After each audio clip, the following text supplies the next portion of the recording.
Oh, check it out. There's actually fans. There's not many of them, but still. Did you read this? Yep. Although for fans, they sure do complain a lot. There's Sam girls and Dean girls, and what's a slash fan? As in Sam/Dean. Together. Like, together? Yeah. They do know we're brothers, right? Doesn't seem to matter.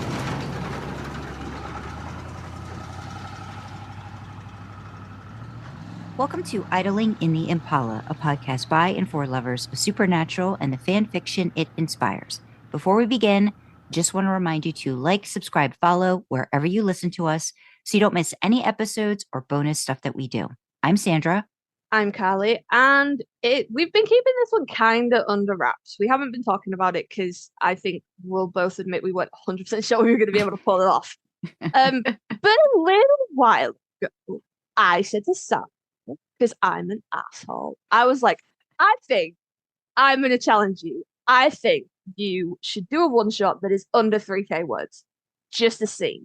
Because I think we were talking about Wash and your unbelievable ability to just pull plot out. And you were like, and now I have to add this in, and I have to add that in, and I have to do this, I have to tie all this together. And I'm like, I don't know how this happened. I don't know how you made this happen.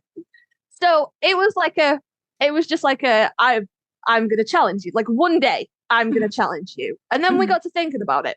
And if you're listening out there and you follow me on AO3, you'll know that a little while ago, in between a couple of Junkies installments, I did a fic called Okay Daddy. Oh, I still hate it. I hate the word, hate the name. Ugh. And that came about because I'd gotten myself really like burnt out with Junkies and stuff. And I think I'd finished the installment before, but I was still working on the current installment that came out afterwards. And I was like, I just need to write like a one shot. I just need to just like plow something out, something easy. But all my ideas that I had at the time were all like big epic sagas like Junkies. And I was like, I don't wanna. So Dreamer was like, okay, well, do you want a prompt? And I was like, fuck yes, please, I am baby, please baby me. If anybody doesn't remember Dreamer, can you provide a little update as to Dreamer and connection with you? Oh, yeah. So Dreamer she is on AO3 as Runaway Dreamer, and I started exchanging comments with her on her West series. Yeah, on her West series. And then when I'd finished West, and I went and read Sandman, and we were exchanging comments on Sandman, but exchanging comments on AO3 is quite difficult. Like, you just end up with really long comment threads. And eventually she got pissed off and she was like, look, just email me. Mm-hmm. So that was in December of last year. And we've talked like pretty much every day since then, to the point where if someone vanishes for a day, we will email the person and be like, are you dead? All right, I emailed her. And I was like, are you dead? Because she hadn't contacted me in a couple of days. And I was like, are you okay? Are you dead? Mm-hmm. Do I need to be worried? You know? Mm-hmm. So we have become, really, really incredibly close, good friends over that period, December to now. She betas, she's baited like all of Junkies. She baited Taken, Okay Daddy. I think she baited Save a Horse as well. Yeah, she would have done. There's no reason why she wouldn't have done. She hasn't baited this, but we'll get to that in a second. So she's a really good close friend of mine. She's also my beta. And in return for all the wonderful things that she does for me, I bounce ideas. She bounces ideas off me for her fix and stuff like that. And while I can't like spelling and grammar beta like she does, I'm pretty good at coming up with ideas and stuff. So, it's a mutual relationship. But she's a very dear, close friend of mine. And when I was stuck in this Junkies rut, she gave me the prompt for Okay Daddy, and I went and like smashed it out fully in like an afternoon. Like, it took me like 2 days to write it, and she was like, Jesus Christ. And I was like, I know, I was really inspired. So, going back to the original thing. Sandra, you should write a fic that's under 3K words, because I don't think Sandra had ever written anything that was under 3K words. No, I have, but I haven't been able to do it recently. I don't know why. I did Take the Edge Off and Dominant Hand. Those two I checked. Those two are under 3K, and they're totally just one shots. And the other things that I've done that are under 3K, ended up becoming a part of like little series that, of course, I hadn't finished. But yeah. So I've done 2 like that, but it's been a while since I've been able to do that again. Yeah. So I'm an asshole. I was like, no, you should challenge. I'll do it with you. Like, writing a fic under 3K was not particularly a challenge for me. But I was like, oh no, like we'll make it like under 3K and like het, like Dean Reader or Dean female original female character. So then it's a bit of a challenge for me as well, because I'm not uncomfortable writing those, but they're not as comfortable as they once were for me. So Sandra was fully on board for this. She was like, we could ask stream for a prompt. So I went stream and I was like, no, challenging Sandra to be concise and not pull 1,000 plot threads out of something. Do you have a prompt for us? And she came back quite quickly to me with a prompt. And I'm going to skip on over to my handy dandy Google Doc. I made the Google Doc this week, guys. Yes. Karlee did it all. Karlee did all the prep for this episode. So yeah, about half an hour ago. Big claps though. It's done. It's done. So yay. Thank you. About half an hour ago. This was not planned in advance. That's fine. About half an hour ago. It's been a week. So you get a sticker. I want a fucking sticker. I'm a fragile goblin today. So she came back to me, and this was the prompt that she gave me. So we've got, because I said to her, keep it neutral, because Sandra like doesn't write Wincest. Sandra's never written Wincest before. So I was like, can you keep it like kind of neutral? So, we could write like, it could go either way. So the prompt we were given was character 1 is liquored up and in the mood. Since they can't have who they really want, character 2, they send a naughty text / voicemail to a friend with benefits, only to accidentally send it to character 2 instead. Character 2 is well and truly on board. Because originally she ended it there, and then she went, wait, no, Sandra could find angst in that. Hang on. And added the ending bit, which was that character 2 is well and truly on board. So you had no room for angst. You couldn't create any additional plot from this one prompt. So we had the prompt. I'm fully willing still at this point to go in on het. I was like, I can write Wincest or I can write het. Because we were like, they don't need to be exactly the same. It's just the word count. We're working off the same prompt and it's just the word count. They don't need to be exactly the same. So I was like, I don't mind if you want, like, I'll quite happily write a Wincest or I'll write like a het of some variety. So it's a bit of a challenge for me. And the same as it is for you.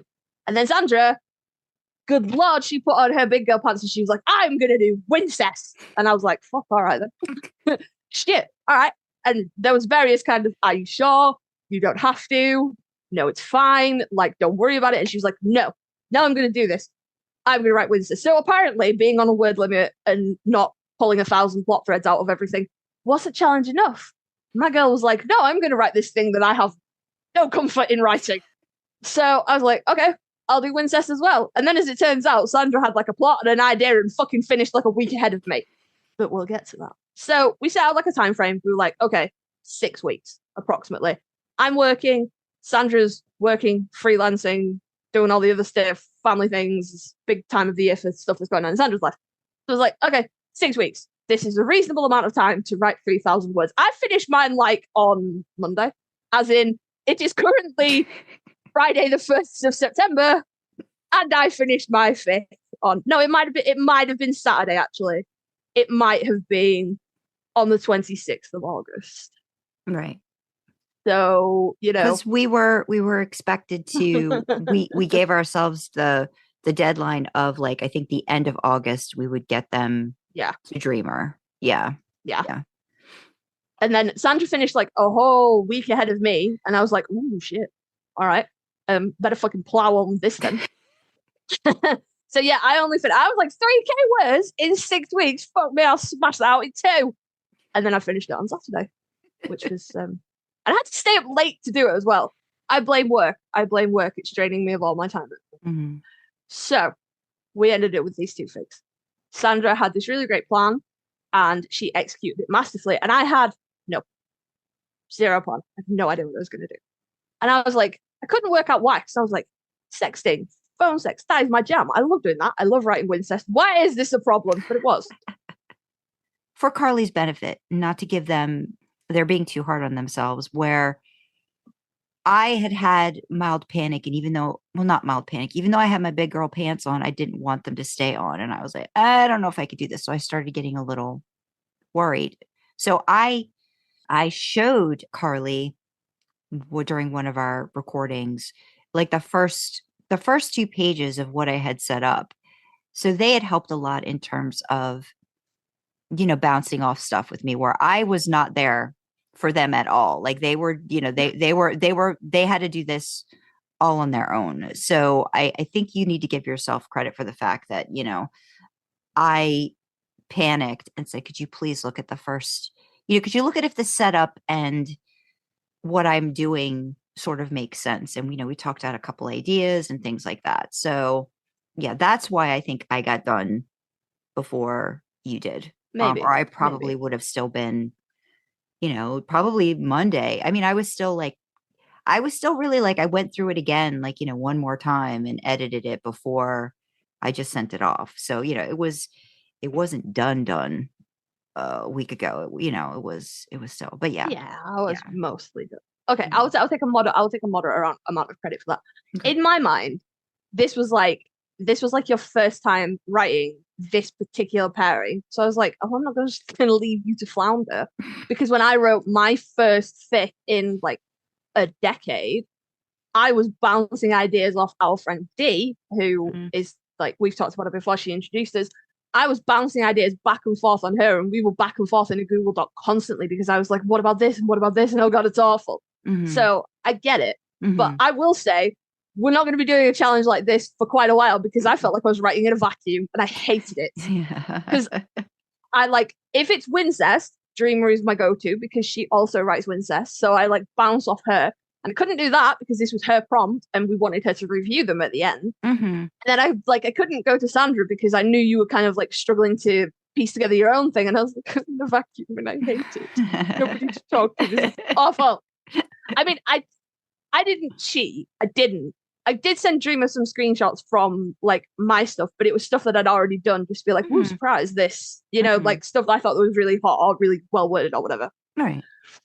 So, but I didn't get any like actual. No, I tell a lie. I went to her and I was like, I don't really know like how to start this off, because I wanted mine to be a bit different from Sandra's, and we'll get into the like the nitty gritty of the fix in a sec. But I did go to Dreamer and I was like, I'm kind of stumped on how to start this. I want to have them separate. I want this to be purely phone, and I don't know. Like, I didn't know how to get my character 1 to mistext my character 2. And she did help me out with that. And what she gave to me, I shared with Sandra. So it was all fair. I did not have an unfair advantage. Not that these fics are going head to head. But we'll start with Sandra's. So Sandra called her fic Reach Out and Touch Someone. And I can't say that or think that without thinking of the song Personal Jesus. Okay. Just Reach Out and Touch Faith is a line in that song. Yeah. I can't not. But my reasoning is I remember it from a really old AT&T commercial where, that was like their slogan was reach out and touch someone. And as I was writing, I think a lot of it kind of falls into Dean being cheesy, Dean pop culture, Dean trying to be flirty and coming up with a line. And I was like, okay, this man would say something like this.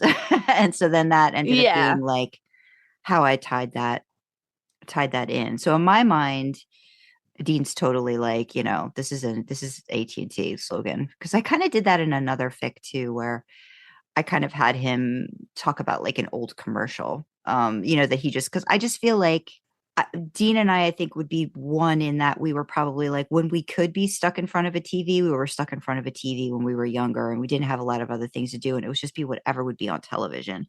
And back then in the old days, you only had so many channels and you got stuck, watching commercials. And after a while, you're just going to have these things like little earworms ingrained in your brain that just come out, random. Like I'm horrible with movie quotes and stuff like that. I can't do that to save my life, but like randomly, like just old things will just pop in my head that are slogan related or like from the 80s or 90s. I can't remember when the AT&T thing was big, but yeah, I just remember that reach out and touch someone. I don't remember that. I think there was a song, but I could be wrong. There is a song by Diana Ross because I Googled it because reach out and touch someone. it rings familiar in my mind, like it might have been from a phone commercial that we had, because like Mm-hmm. there's probably a parent company that owns like AT&T that owns like a whole bunch of other, you Mm-hmm. know, but I can't like, and I googled it and I couldn't. All that came up was the AT&T ad. But yes, Mm-hmm. there is a Diana Ross song. Mm-hmm. So I'm thinking, do you want to kind of like sum up the plot in your own words, and then I will go through my thoughts and Dreamer's thoughts on your fic? But do you want to like tell us Yeah. what happens? Um, Because if we read them out, this episode will be stupid long. yeah, no. I knew it was going to be Drunk Dean because I just find Drunk Dean. I mean, Drunk Sam is funny also, but like the idea of Dean being so drunk that he would be floundering, or you could see that he was inebriated in a funny way. So I was like, okay, well, he's going to have to be the drunk one. And I also came to it from the perspective of I knew I was going to have it be from Sam's POV writing about Dean. As I've said before with Dreamers West series, one of the main things that I truly love about it is it's Sam's POV, but it's his not knowing what's going on in Dean's head and the pining that he has for Dean that I Mhm. connected with. So I was like, okay, if I'm going to try this very scary pairing that I've not done before, let me do it from Sam's POV because I can wax poetic about Dean till the end of days. And I knew that I could get that part maybe at least to start me off. So yeah, the premise is Sam and Dean are at the wedding of the friend of a hunter's daughter's wedding. So they've booked hotel rooms for where the reception is going to be for the wedding. They booked separate hotel rooms, which is not the norm. It's a Dean nice knows what hotel. weddings are about. Dean knows. Only bridesmaids. He knows. Well, but still, like in terms of what they normally do, like, when you imagine them out somewhere and, at a hotel, like, or a motel, like they're Mm, sharing a room. So yeah. had them at the reception. In the course of the reception, Dean gets very drunk on some very expensive, very high proof whiskey. Then Sam has to end up like taking him back to his room, back to Dean's room, and then he goes back to his room. At the reception earlier, Sam gets introduced to a hunter by the name of Sandy. It's a guy, and it's somebody that he's heard about in passing from Dean. Normally, when Sam wasn't available to hunt for a variety of reasons, Dean would go and hunt with Sandy. So this is the first time he's met him. He doesn't like him off the bat for reasons I Yep. think, that will be understood in the fic. But I don't know. Do I need He to do I didn't need to like tell it any. all? No, you can go through, but like Okay. I think that's quite common. Standard. He didn't like anybody that gets close to his brother. Yeah. Yeah. Gordon, Benny. Yeah. There are other examples, I'm sure. Yeah. Yeah. Cass. Yeah. But for this reason, I think it ends up being that through the course of after he drops Dean off into his bedroom, Sam's in his own room. And I mean, you also get hints that Sam has not quite brotherly feelings for Dean that kind of like pop up here and there, over the course of him getting him back into his room. So trying to think of what ends up happening. So then it's been a week also. It's been a week. Dean So Dean ends up sending Sam a Snapchat. And I've never used Snapchat. So like I had to check and see if this is actually a thing. So you could send text, you could send pictures, you could send voice messages, right? Video. Video, Voice all that messages kind of as well, stuff. yeah. Yeah. So Dean, who's like, has never sent Sam a Snapchat, even though he had Sam, set up an account for this like years ago, has never sent him one single Snapchat. So Sam's like, oh, okay, I guess he's drunk. He doesn't know. He doesn't know who he's messaging. So he sends out this. He sends a voice message. I was really wanting to have it be Dean using it, that way to start it off. I'm just checking to make sure I'm not making a liar out of myself. Yeah, okay. He sends a voice message that he thinks is to Sandy. It ends up going to Sam instead. So it starts to get a little like the more that Dean keeps sending messages and he's just kind of like keeps sending them like one after another. And Sam's like, okay, I better just tell him he's got the wrong person. Then Dean gives a little more information to the point where Sam realizes, oh, Dean's been hooking up with Sandy. And over So the Sandy course, is now Sam's most hated person. yeah, yeah. Fucking planet. So, and I think they do like I think I put in like a little flashback to the reception there Yeah. too, just to kind of like give a little more insight about, you know, how Dean thinks about the, you know, his brotherly relationship too, or just like how it's like observed or thought of by like the hunters as a whole outside of it. Then Sam starts to get interested, decides, well, maybe I'll just, you know, play along. He obviously still isn't getting it. And then, so he tries to pretend that he's Sandy. Sam gets interrupted by a knock at the door in the middle of all this. It turns out it's Sandy, way drunker than he was when they last saw him at the reception. And he thought he was going to Dean's room. Again, Sam's even more irritated, but he's like, no, you've got the wrong room. Next door, buddy. And then, so Sam's by himself in his sad Sam feelings. And he's like, oh, I don't know what I'm going to do. Maybe I'll just go, you know, because I was at the point where I was like, if he's there and he then knows what's going on, I would think he wouldn't be able to stay there. I'd be like, he'd have to leave. Like if he started to hear something or whatever, he would just be so irritated. So I had it where, you know, maybe he might go for a walk, maybe he might go, you know, down to the gym or just something, you know, just something to get out of there. Before he, you know, has a chance to do anything else or leave, I think it's only maybe a few minutes have passed. But then he gets then he gets an actual call from Dean. And then Dean's like, you know, were you gonna just let me keep going on about it or whatever? And then they start talking back and forth about Sandy, that Sam, you know, was like, I didn't know, you know, I didn't realize, you know, you and Sandy were doing this thing and all this kind of stuff. And then one thing leads to another. Dean kind of like opens the door a little bit more, pushes, you know, to see how far he can go. And it turns out, you know, he's just as on board with the idea of doing something with Sam over the phone. So then that's what ends up happening. Then the end of it, Sam gets his jollies on. Sandra remains the enormous cock tease that we know she is. Oh, I forgot to mention in the beginning too. Even though they're in different rooms, they ended up getting connecting rooms. So they've got, you know, the connecting doors that unlock or whatever. So then Dean ends up going through, you know, the connecting door. Yeah, he ends it with, you know, I don't know, what did I write? I know I used the title. Ready to reach out and touch someone. Yeah, yeah. So that was kind of how it ends. So yeah, fade to black. Sam's naked. Dean's in his underwear. Sassy line.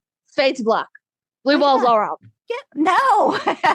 Yes. No, I'm kidding. No. So yeah, that was what I came up with, and I think Karlee, like when we were like batting around ideas, I think initially what I was gonna do was just have Sam hearing Sandy knocking on Dean's door, like, and then like all communication stopped, and then he didn't know what was going on until Dean reached out to him. But then I was like, you know what?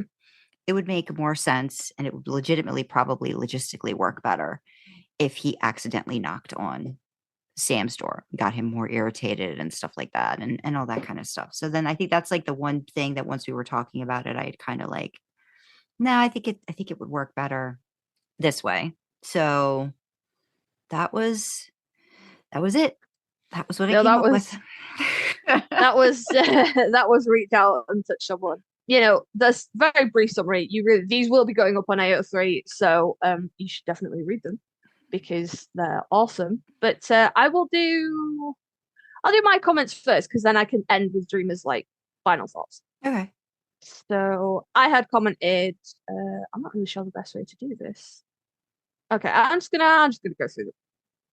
So, we're starting off this very expensive whiskey that the father of the bride had brought to the reception that very few people wanted, you know, were prepared to take and drink, and Dean had done 3 shots. So why wouldn't he get plastered on someone else's dime? He's like, that's the British way. Like, why would you not do that? And then there's some of the lines I'll read out, and some of them I'll just give you my comments because some of them are quite long. But obviously, we're in Sam's POV, and he's thinking about the times that Dean has hunted with Sandy instead of him. Usually it was the time Sam had been indisposed, the run-of-the-mill things that fill up one's calendar. Batshit crazy, hallucinating Lucifer, incapacitated by the trials, angel possessed, the subsequent cold shoulder Dean endured for the underhand orchestration and bypassing of Sam's permission for said angel possession.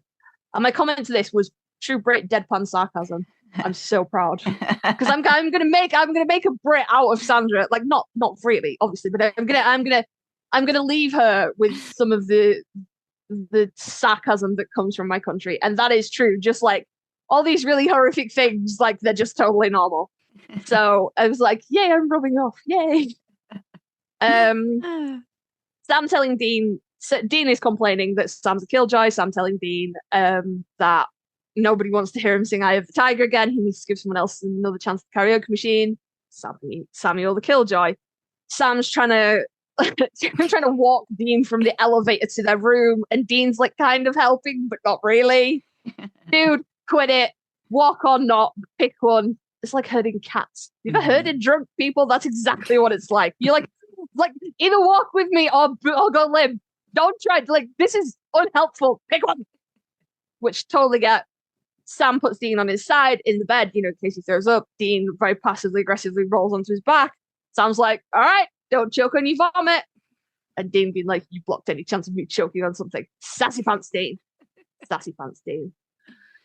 Sam's moping around his hotel room, following a dozen Labrador Retriever accounts on Instagram. And I was like, there are doggo accounts Sam hasn't followed still? I assume that Sam follows every single one. Line about Sam showering and his beautiful skin. We're swooning. It's delightful. Dean's Snapchat name, D for the win. That's cute as fuck. Come on, guys. That's cute. The first voice message that that Dean sends to Sam. Hey, Sandy, sorry about getting benched. If you struck out with that sweet piece of ass Shelley, I could step up to the plate. Guarantee if I swing, no way I would miss. Sports metaphors, almost as funny as postman/postbot. Which will make more sense when we cover my fic.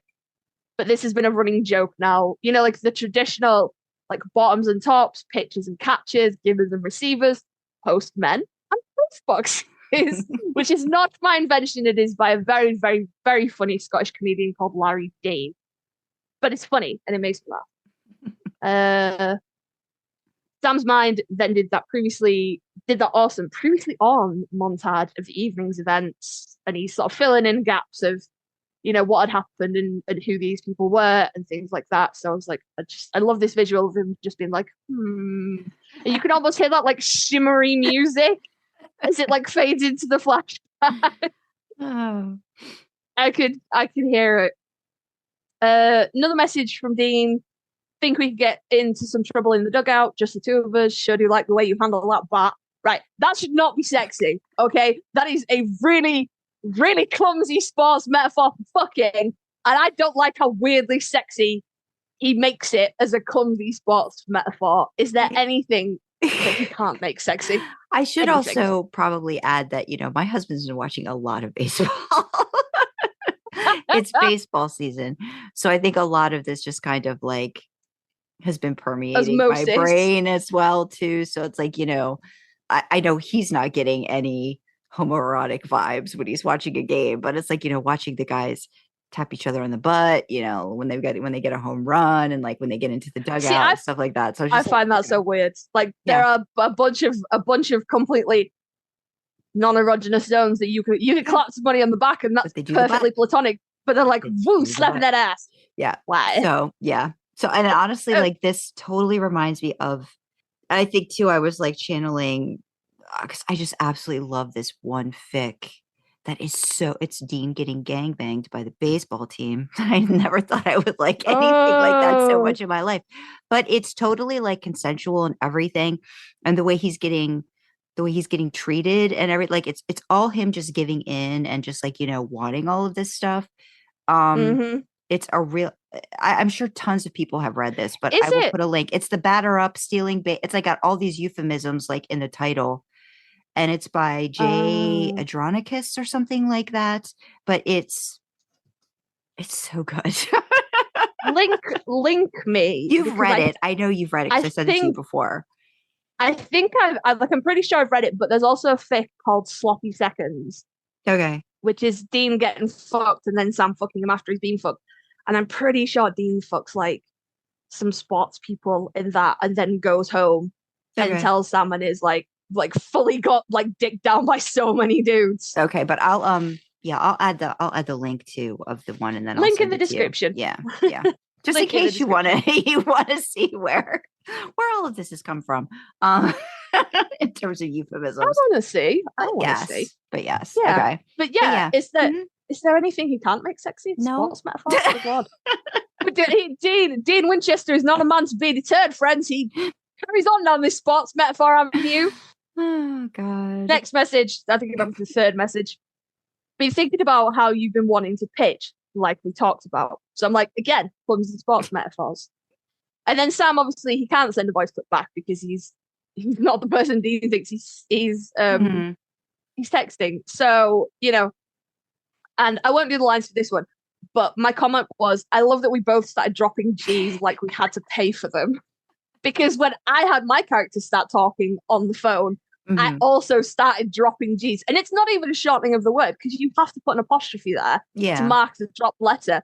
But we're just like, no G's. We have to pay for G's, no G's. Yeah. And I think for me personally, it's even though the boys are meant to be from Kansas and they don't have I don't know if Kansas has an accent, but they both have quite neutral accents, primarily because Jared and Jensen have lived in lots of places in America, but also because you get the feeling in the show it's because they move around so much. They never had like a chance to be in a place long enough, acclimatize to the culture. But because they're both from Texas, the actors, it comes out sometimes, doesn't it? Their natural drawl, even though they've both worked really hard to not have that accent anymore, it comes out.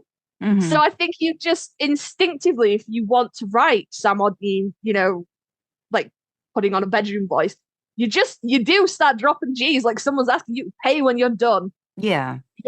So I love the fact that we both had gone to the same place. And then I for sure won't be reading this bit out because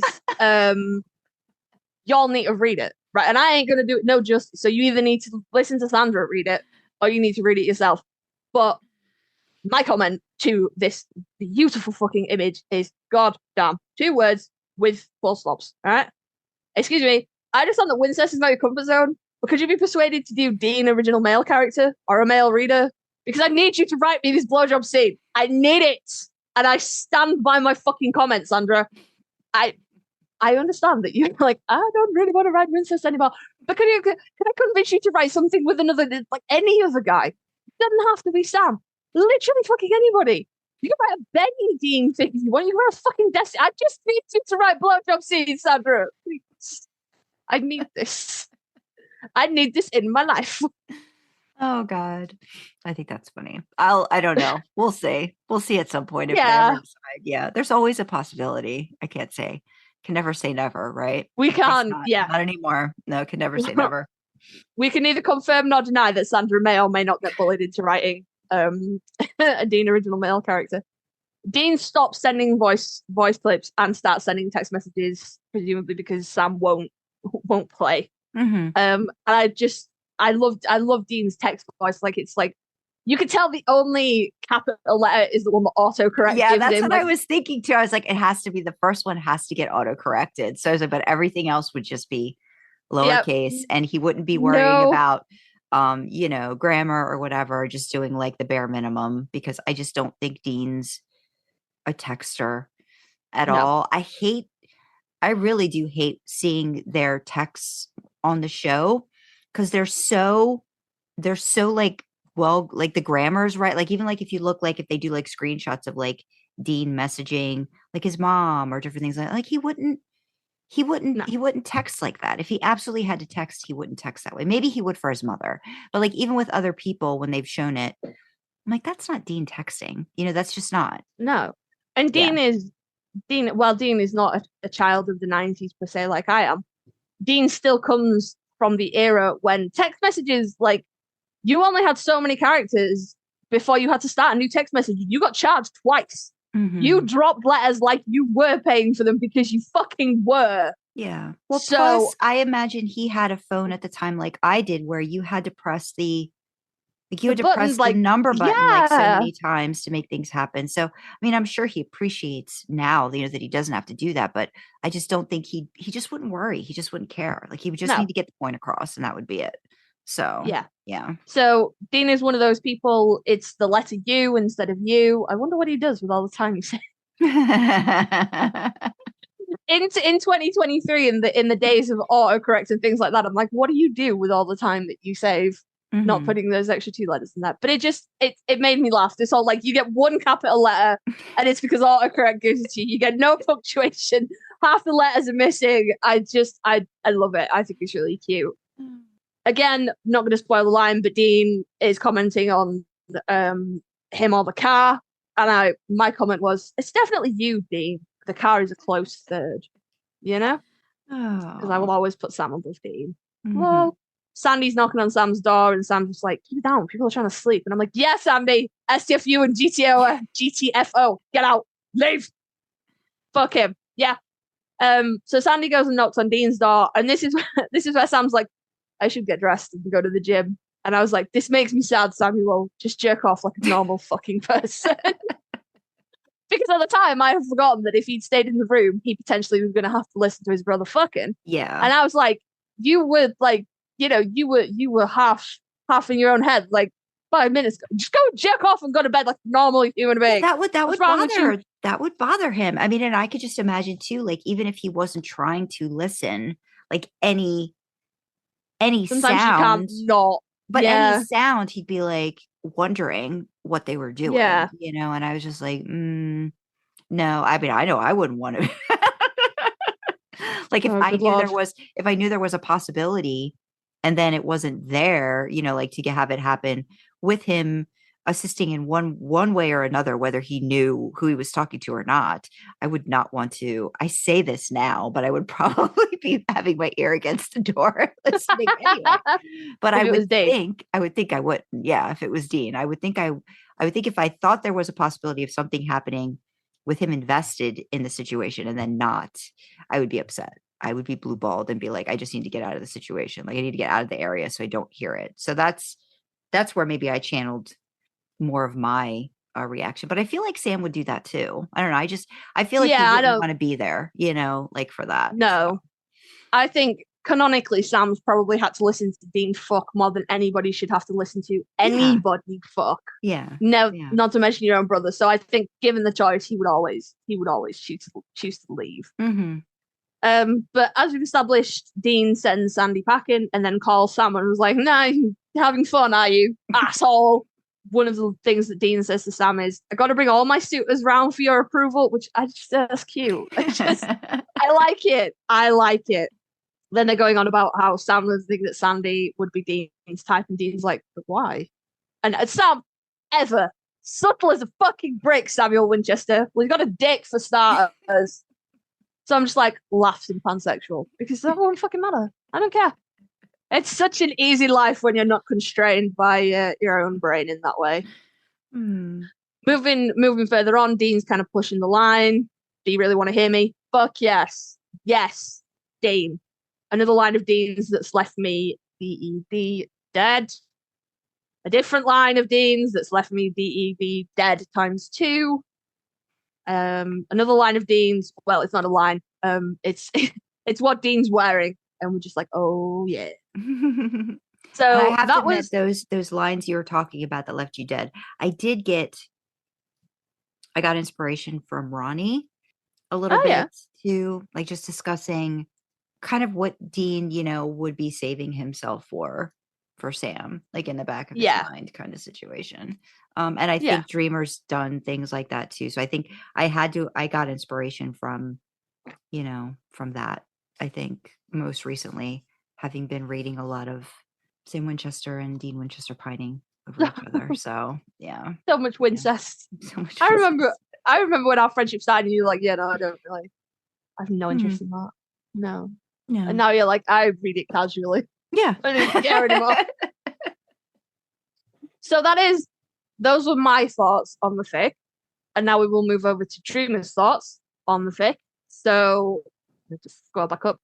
Dreamer starts off her comments by saying hi, because she finds it weird to just be like rifling through Sandra's fic without like saying hello. This is not something she does for me. She just fully dives in and is like, yes, you need to deal with this.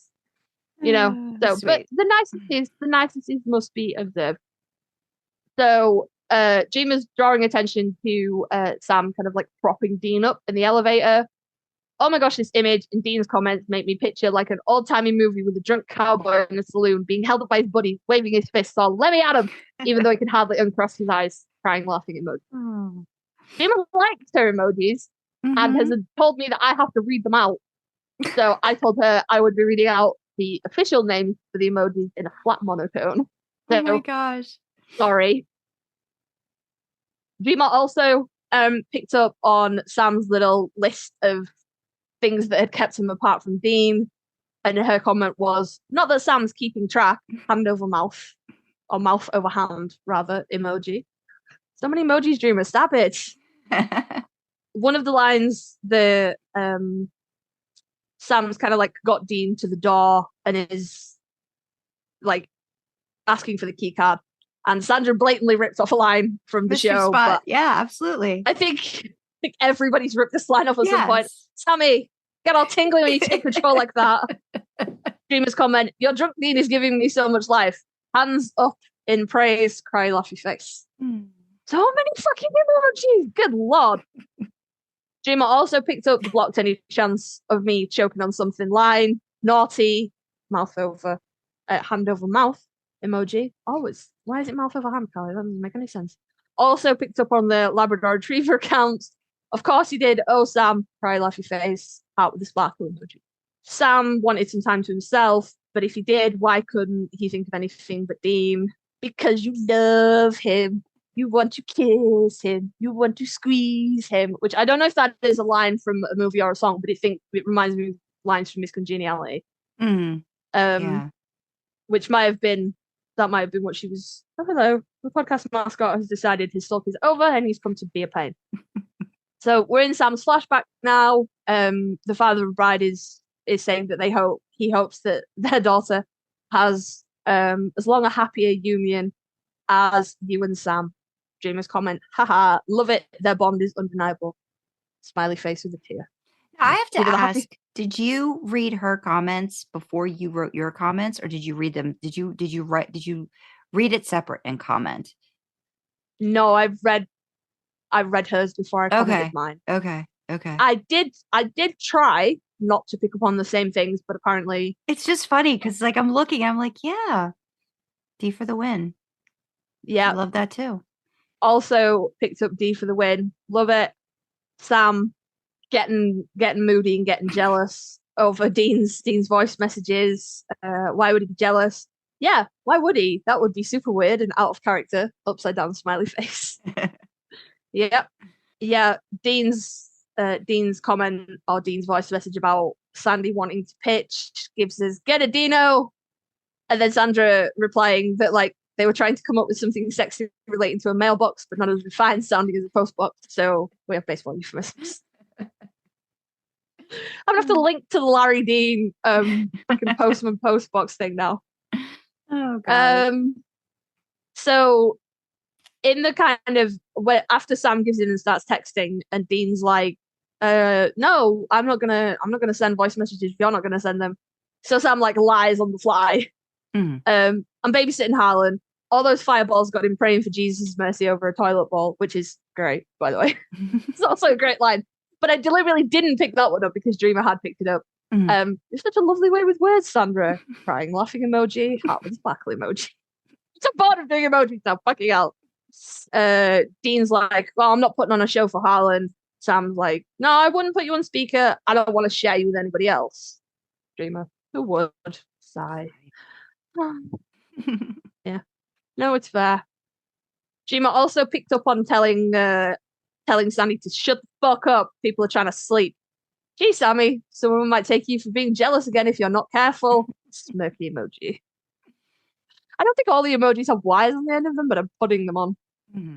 So we're we're a bit further down now. We're into the actual phone conversation with Sam and Dean. Pretty selfish of you not wanting to share me with anyone. And we just have scream in bold and caps as well. Sam asks how soon Dean figured out that it was him. Very first text message, your grammar is impeccable. Capital letters, love it. Dean saying that if he's reading the situation wrong, just hang up and we'll never talk about it. But if he's not, then Sam needs to put him on speakerphone. And we've got, again, in bold capital letters, screaming, which is awesome. This is a line that I won't read out because I don't want to spoil it, but it's a pretty oof line from Dean. And we just have mercy in caps with the hot, sweaty tongue out emoji. And then Dean's final line, ready to reach out and touch someone. I think we all are at this point, mopped drool from chin, which I think is a pretty good thought that we were all sharing by the time we got to the end of it too. And then, so what we asked Dreamer to do is we said we didn't want her to put the fix head to head. We didn't want her to pick a winner or a favorite or anything. We just wanted her to do what she would normally do for my fix, leave comments for things that particularly struck out to her or spoke to her. And then I was just write a couple of paragraphs, just review it at the end, what you liked, blah, blah, blah, if you've got any concrete, anything like that. So these are Dreamer's final thoughts. So this bit's all in caps, by the way. I'll tell you when the caps stop. Sandra, this was so good. And if you don't give me a sequel with their first time plus Dean's first time bottoming, I will die. And then Karlee will murder you for killing me before I finish my latest fic. And then I think everyone would be rather upset, quite frankly. She's correct. I would kill you if you not writing a sequel killed her. Because she's right in the middle of a really good fic and I need to know what's happening. So that's the end of the caps lock. But in all seriousness, how the fuck is this your first Wincest? It is caps lock. So good. End caps lock. I know I've seen some interaction between Sam and Dean in a couple of your Dean/reader fics, and I've loved everyone. So I'm not remotely surprised that those brief interactions blossom into something even more perfect when given the space. Drunk Dean is a freaking delight, and I could not stop laughing at the start, picturing Sam propping him up while Dean thinks he's still ready and raring to go. Such a feisty little kitten. And your Sam is just so perfectly in character. He has that sort of, I don't know how to pronounce that. Beleaguered. How do you pronounce that? Beleaguered stoicism. That one. That the later seasons of the show bring out in him, and it translates perfectly into the fond impatience and struggle with suppressed feelings here. I also love the totally casual use of Americana that you bring to your stories. As a non-native, is something I'll never achieve in my own writing, and it lends such authenticity to the setting. I thoroughly enjoy it. Regarding the sex, I mean, gestures broadly. What can I even say? Sam with the dirty talk assisted solo. The only thing better, yes please. And then we have the it's kind of like a. It's not the grimacing face. It's the face, and then the okay symbol hand. Hot, super hot, all the hot. Dean's filthy mouth will never get old.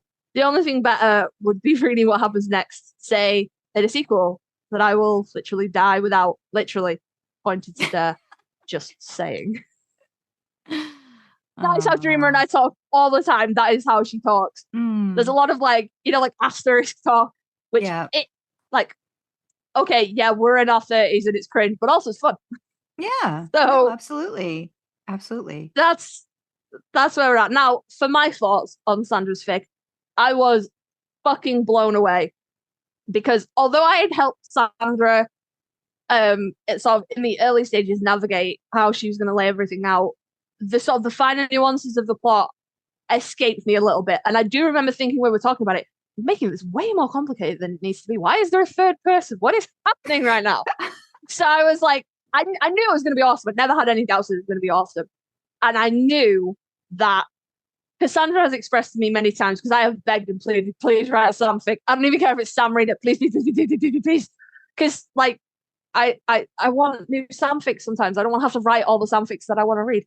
And I have begged Sandra lots of times. And you have always said, that you don't feel like Sam the same way that you feel like Dean. And I relate to that, because when I first started writing Dean, I was like, oh God, it's awful. I don't know him.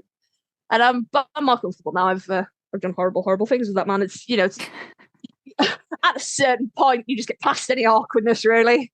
But I knew it was going to be awesome. And I I knew that your fears about writing Sam were unfounded because although he is different from Dean, you know the show so well, you know the characters so well that there's no way you don't know him better than you think you do. And I have, like, guys, I've been like, just think of a situation that you think would be really hot with Sam in it and just write it. You know, like, you're overthinking this. It's fine. And Sandra steadfast refused until now. So I was fucking blown away. You know, I'd come away from the conversations that we'd had. And after those first few conversations, we never really, it didn't really come up other than like, oh, I've done like a little bit of work or like I'm making myself write like a couple of sentences a day. But after those first sort of like brainstorming sessions, didn't really come up until Sandra was like, I'm done. And I went, oh, fuck. All right, shit. I better write something. Goddamn. And I was just, I cannot overstate it enough. I was just fucking blown away. Like everything that had been like, I'd been like, I don't see how this all fits together, had just meshed together perfectly. Like drunk Dean was perfect. Sam was perfect. You know, the voices were right. Everything was right. The smut was gold star emoji with the little twinkles on it. Gold star emoji. And like, I also, the first thing I did after I read it was message Sandra. I was like, I need a sequel, fucking hell. Good God, you have to write the next bit. You can't leave it there, fucking hell. And Sandra very graciously declined me, as she very graciously declined Dreamer, and was like, I don't think I'm going to write any more Wincest, but thank you, which is fine. You know, we will not harass Sandra on that point, but if you wanted to write a sequel, like, I'm fully on board, I would assist. Well, yeah, and I don't, you know, like, I don't want to promise and then not do it, so I'd rather just, if I ever get the inspiration to, and then I do it, I'd rather just surprise you and Dreamer with it if it ever happens, rather than just say, oh yeah, I'm doing it, and then never follow through on it. So yeah. And that, I don't know if that necessarily has anything to do with, you know, being opposed to trying it again, rather than just time and, you know, all the things that we tend to toss onto ourselves with things we need to do and finish. So there's other stuff I've started too that might eventually see the light of day. But yeah, no, I do appreciate that you both enjoyed it that much. I mean, I think it helped alleviate some fears about writing Sam. What I think would be more challenging would be to write it from Dean's perspective about Sam. Like, you know, to me, that would be like, if I was going to challenge myself further, then the next bit that, you know, both you and Dreamer want would probably be that. But again, I do not have any interest in challenging myself that difficult. That's just too difficult right now. Yeah. But yeah. No, we're not doing it. We're not doing any more prompts or challenges for quite a while. But like, I will say, I was so impressed. Like, Sandra is an amazing writer anyway, but I knew that this was out of your comfort zone, and I knew that you had like the whole feeling unsure about writing from like Sam's POV and writing like Sam's internal thoughts and stuff, and then the whole like Wincest male thing as well. And it was just fucking stunning.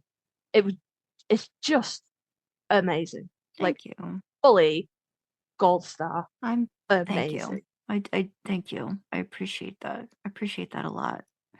I really do. Good. It means a lot coming from you. So thank you. Oh, thank you. So that was Sandra's fic. I definitely feel like my brain had a thought that it was going to go down that, and I could feel myself losing the thought as I was talking. And I was like, "Oh fuck, no! I can't stop! God damn it!" So maybe that thought will come back to me. Maybe it won't. But now we have to talk about "Take Me Higher Than I've Ever Been," right? Yeah. Let's talk about that. We do. Let's talk about that. So do you want me to if you want to summarize intro what it is, yes, and then I can go through my highlights and thoughts on the document. Yeah, you do yours, and then I'll do Dreamers again. Okay. Because there are so many emojis that I have to read out. Apparently, my fic is called "Take Me Higher Than I've Ever Been," which some of you may have clocked on. Depends how much of a classic rock / Bon Jovi fan you are. But it is a line from the Bon Jovi song "Something for the Pain," and the reason that it is called that is not anything cool and thematic like Sandra's is. It is because when I was writing this, I had a thought about one of the lines from the song, and it's a line from the chorus, and I was like, that would be like a really great, like, it wouldn't be great, it'd be like super cringe, but like that would be like a really great like kind of pickup line to send to somebody. So I was kind of like bouncing around with it. I was like, oh, maybe. And I messaged Dreamer and I was like, I fucking got this Bon Jovi lyric stuck in my head, and I like kind of want to have Dean send it to like the person he's gonna send this message to, you know, and just have it be like a cheesy, cringy pickup line. And she was like, yes, you should fully do that, because she is nothing but an enabler of my bullshit. So I was like, all right, well, fucking it's your fault then. And then from there, that then spiraled out into calling the fic Take Me Higher Than I've Ever Been, which is thematically accurate to what is in the fic, but unfortunately it is not cool and like prompt accurate like Sandra. So my fic is different than Sandra's in that I have my boys, not only do I have them apart, I have them in different time zones, completely separate from each other. So there's no possible way for anybody to burst in a door with an erection and a smile and nothing else. They are literally like a good day's drive away from each other. So I open my fic with some texting from Dean, and mine is also in Sam's POV. So it's very, I say this about a lot of my fics, and I don't know what it says about my writing, but it's very cerebral. It's not so much this happened and then this happened and then this happened. It's like this happened and here's what Sam thinks about it. Mm-hmm. I don't know what that says about my style of writing. But it's Dean, and it's just a very blasé, you know, hey, are you awake? I have a little problem that I could use some help with. And Sam's thinking like, that's probably like the hump that Dean's on, and this is a common occurrence of Dean expecting Sam to just drop everything. And what actually comes through is categorically not what Sam was expecting, and it is a nude, basically. Mm-hmm. How much skin do you have to be showing for it to officially count as a nude? It's a dick pic. Let's go with that. It's a dick pic. Yeah. And it comes with the caption, need something to make me feel all right, something like you, which is a line from the Bon Jovi song, Something for the Pain. And we go through a little bit of a realization with Sam that, you know, we established that he's always kind of had a thing for Dean, but he didn't think that Dean bottomed. He didn't think that Dean was the catcher, the receiver, the post bot. I'm so fucking proud of that. So proud of it. You know, and we go over some things in Sam's head, but right from the off, he's like, this picture is not meant for me. This is a wrong number text. So he messages his brother back, just Dean, you know, establishing, because he's hoping at that point that Dean's going to look at the name on the fucking message chain and go, oh shit, I sent my brother a picture of my dick. Whoops. That is not what happens, friends. Dean goes fully hardcore in, like, you know it, baby, filth. And Sam's like, well, you know what? I am only human, and he's sending me filth, and I have a picture of his dick, and all right. So Sam goes all in back, like, and I won't read out the lines, just because I feel they should be read, or you should listen to Sandra read them, because she has a voice for this and I don't. So Sam goes all in filth back, and then he's like, sends his messages, strips off. Good Christ, he's gonna jerk himself raw. And then Dean comes back and is like, Sam? ? And Sam's like, oh fuck, whoops. He knows it's me. None of this was meant for me, bloody hell. So Sam replies, yes. Dean's like, oh my god, that wasn't meant for you. And then there's just kind of like a little bit of a pause where Sam's like, oh fuck. And you ever be texting someone and like it used to be typing bubbles like on the old iPhones, but then it comes up as like typing on WhatsApp, or it's still bubbles on Facebook, and you're watching them appear and disappear and appear and disappear, and you're like, oh fucking hell. Oh god. Like, what's going on? Oh, what are they deciding? Yep. So Sam's kind of he's thinking how he can play this off. I knew it wasn't for me, Dean. I was just yanking your chain. Haha, fucking got you. And then the phone rings, and it's Dean. Now, I never explicitly stated that Dean was drunk, but I think you have to be some manner of intoxicated to send the kind of picture that Dean sent. It's not just a dick pic. I will leave you to extrapolate or read. But I'll be completely honest, guys. I completely forgot that licking up was a part of the equation. Completely forgotten that. But it is Dean, so you never know. It is Dean. You can imagine him drunk. You can imagine him not drunk. I'll leave it in your good imagination, dear reader. So Dean's kind of like trying to laugh it off. Well, I was texting one-handed. I was hit the wrong chat. I wasn't thinking with my upstairs brain, and we've got a little bit like Sam snark, and then I, right from the off, had the idea, like, Dom Sam kind of walked into my brain when I read this prompt and was like, I will be handling this one, thank you. And I didn't pay him any attention because he does that quite a lot. And I'm like, shut up, I'll get to you when I get to you. But, like, it was in the back of my head right from the off that I was, like, I wanted to have some Dom Sam. So Dean calls Sam Sammy, which happens all the time. And my God, it is such a delight to be able to write that word and then not have to immediately kick everybody in the dick like I have to do in Junkies, because that is a banned word in the Junkies universe at the moment. I'm fixing it, but it's nice to just be able to write it and not have everybody get butthurt about it. So Dean says, Sammy, Sam, like immediately, Dom voice, Sam. And Dean just goes, Sammy, because he's an ass. So he's niggling Sam. Maybe deliberately, maybe not. I'm not 100% sure. But he's like poking at Sam a little bit. And he's like, no, I didn't expect you to go all in. Kind of figured that you'd work out that it was a wrong text. And Dean's just like, Sam's just, no. You're not going to turn this around on me. I checked. I gave you an out. You fucking carried on, And, Dean's still trying to kind of laugh it off, not thinking with his upstairs brain. He figured maybe the person he was texting hadn't saved his number. But he says it really casually. The guy hadn't saved my name in his phone. So this kind of puts Sam back on the path of thinking about Dean being repostable. It's so dumb. I love it. And he kind of decides to test the waters a little bit. Drops into his Dom persona a little bit. Tells Dean that he needs to be more careful. But it's like, that kind of like Dom at the start of a scene that's kind of like, you're going to be punished, but they haven't established what you're going to be punished for yet. You just know you fucked up in some way, and you will find out, but not yet.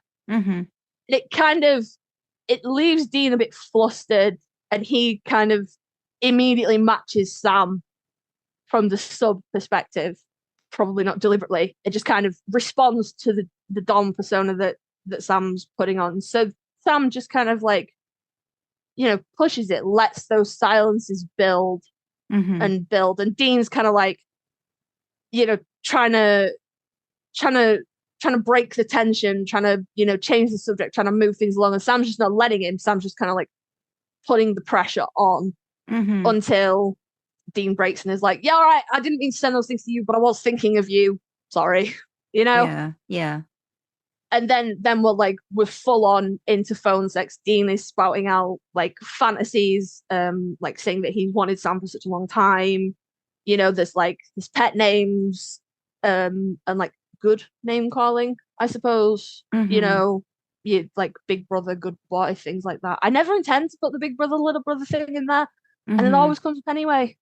Yeah. I don't know.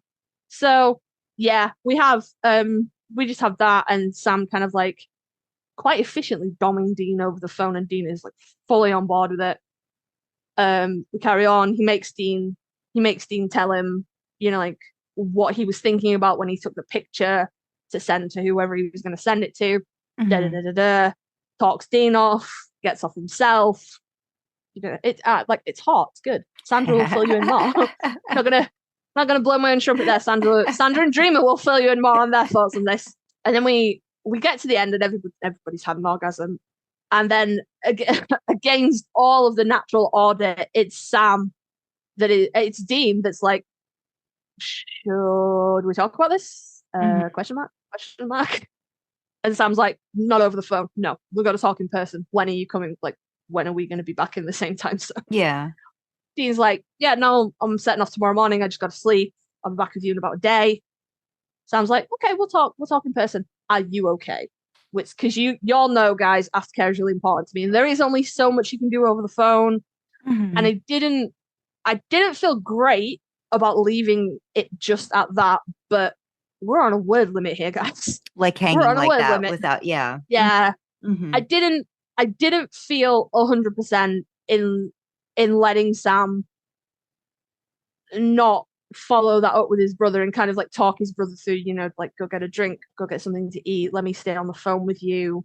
Mm-hmm. Da, da, da, da, da. But I had a word count, people. So let's just assume, because the conversation doesn't end when the fic ends. So let's assume that all comes after. And Yeah. just like checks in on Dean, are you okay? Yeah. Dean's like, yeah, no, it's fine. We can wait until tomorrow, blah, blah, blah, blah. And it's then when Dean sent the original picture with the lyrics, Sam, it like sparked something in Sam's mind, but he couldn't put like a, like a song to a lyric or whatever. Mm-hmm. So the final line of my fic is use Bon Jovi as a pickup line, which I thought was really funny. I thought it was funny. It was very good. It was very good. I was thinking about yeah, like initially and stuff I know that I didn't put in there when I was reading it was just how very different I think we took the roles of the boys in the situation. And it was not surprising that Dom Sam came out in yours. I liked that it was kind of how you talked about persona, that like you still got all of Sam's thoughts and things in place, but then at a certain point in the story, he shifts into Dom Sam mode. But it's subtle even in his brain as he's starting to put things together. And then how you get, like you were mentioning, Dean going into that sub role kind of just naturally with Sam. I always see the relationship, and I think it's why I kind of did it in mine, as kind of like Dean taking care of Sam. And then I always notice that there's that, that little brother pushback in yours with Sam, where he's like, no, you don't get to do that in this context. Like, if I use the term little brother, it's not going to be in the way that, in any other context you would use it, like that kind of a situation. So you're like little brother, big brother.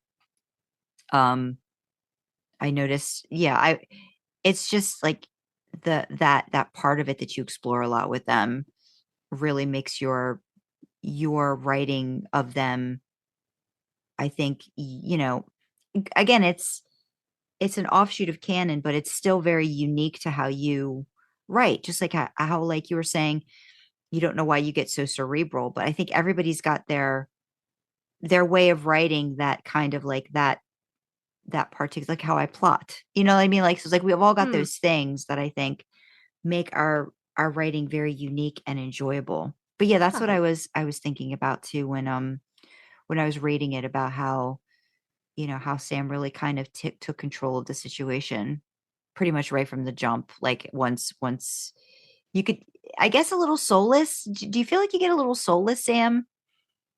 Like inspiration too, when you get a little Dommy with him? Oh, inspirations. Yeah, totally. Yeah. Yeah. Yeah. Okay.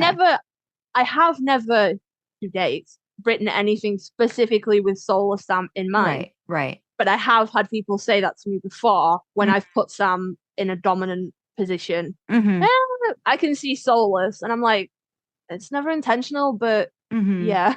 I guess, I guess I do take my take my Sam Dom inspiration. And I mean, just in terms soulless. of that, because I think, he's so very different when you see him on the show.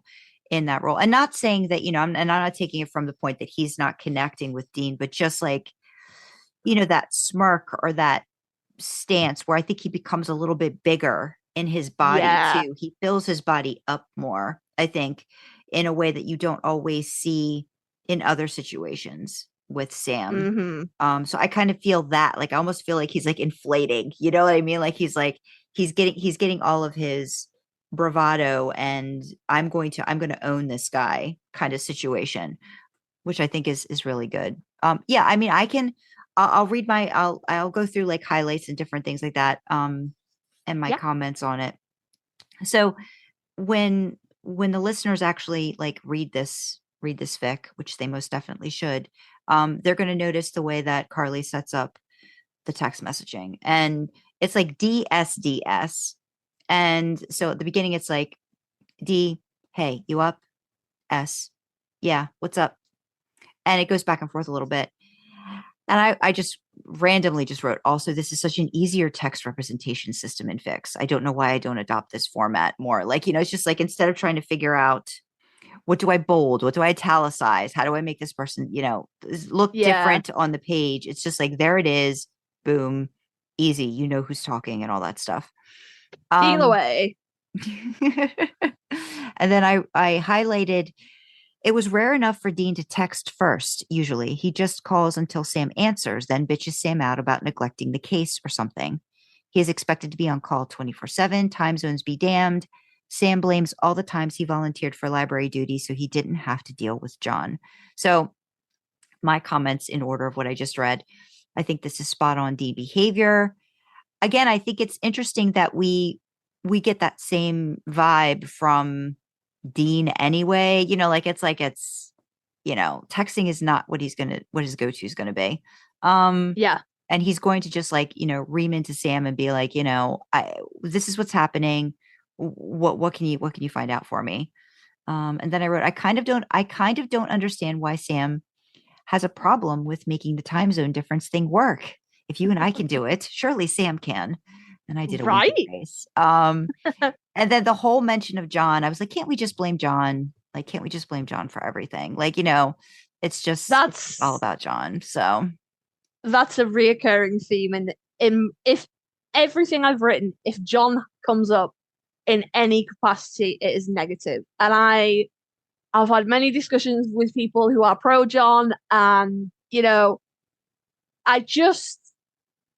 I lack the ability to be sympathetic to him. And I understand that people out there do see him as a sympathetic character. Yeah. And, I'm not diametrically opposed to anybody that thinks that way, but we are all a product of our journey. So my journey leads me to interpret John's character in this way. It's always going to be negative. Sorry, guys. If you want some John love, my fics are not the place for you. But there's some other great people that we know that do get into that more and in different detail than, I think we would even take the time. I've been beating him up a bit in Wash to do it, like the last chapter that I did. So yeah. I'm not going to explain what the picture looks like because, again, you should read it to get a description, but I highlighted a part of it.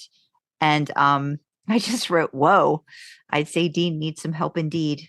And yay to thick fingers mention. I can't even talk. When I think about Dean's fingers, it just doesn't work very well. Robs your speech. It does. They are incredible, though. It does.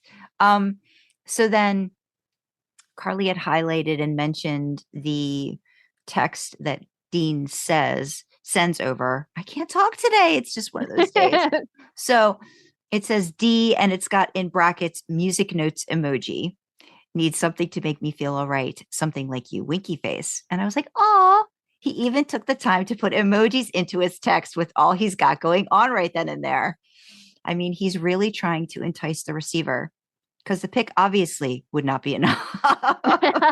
He thinks he's being real smooth. And I will say, the reason that it is, because it is written like that, like square bracket music notes emoji, is because you can't put emojis and text on AOL. Yeah. So you have to, if you want still, that to be an emoji, I can imagine what he would actually have done. Yeah. So I thought that was nice. I also think it's interesting that we both, immediately like recognized how cringy Sam would find would immediately find the lines cringy, but then also like intrigued.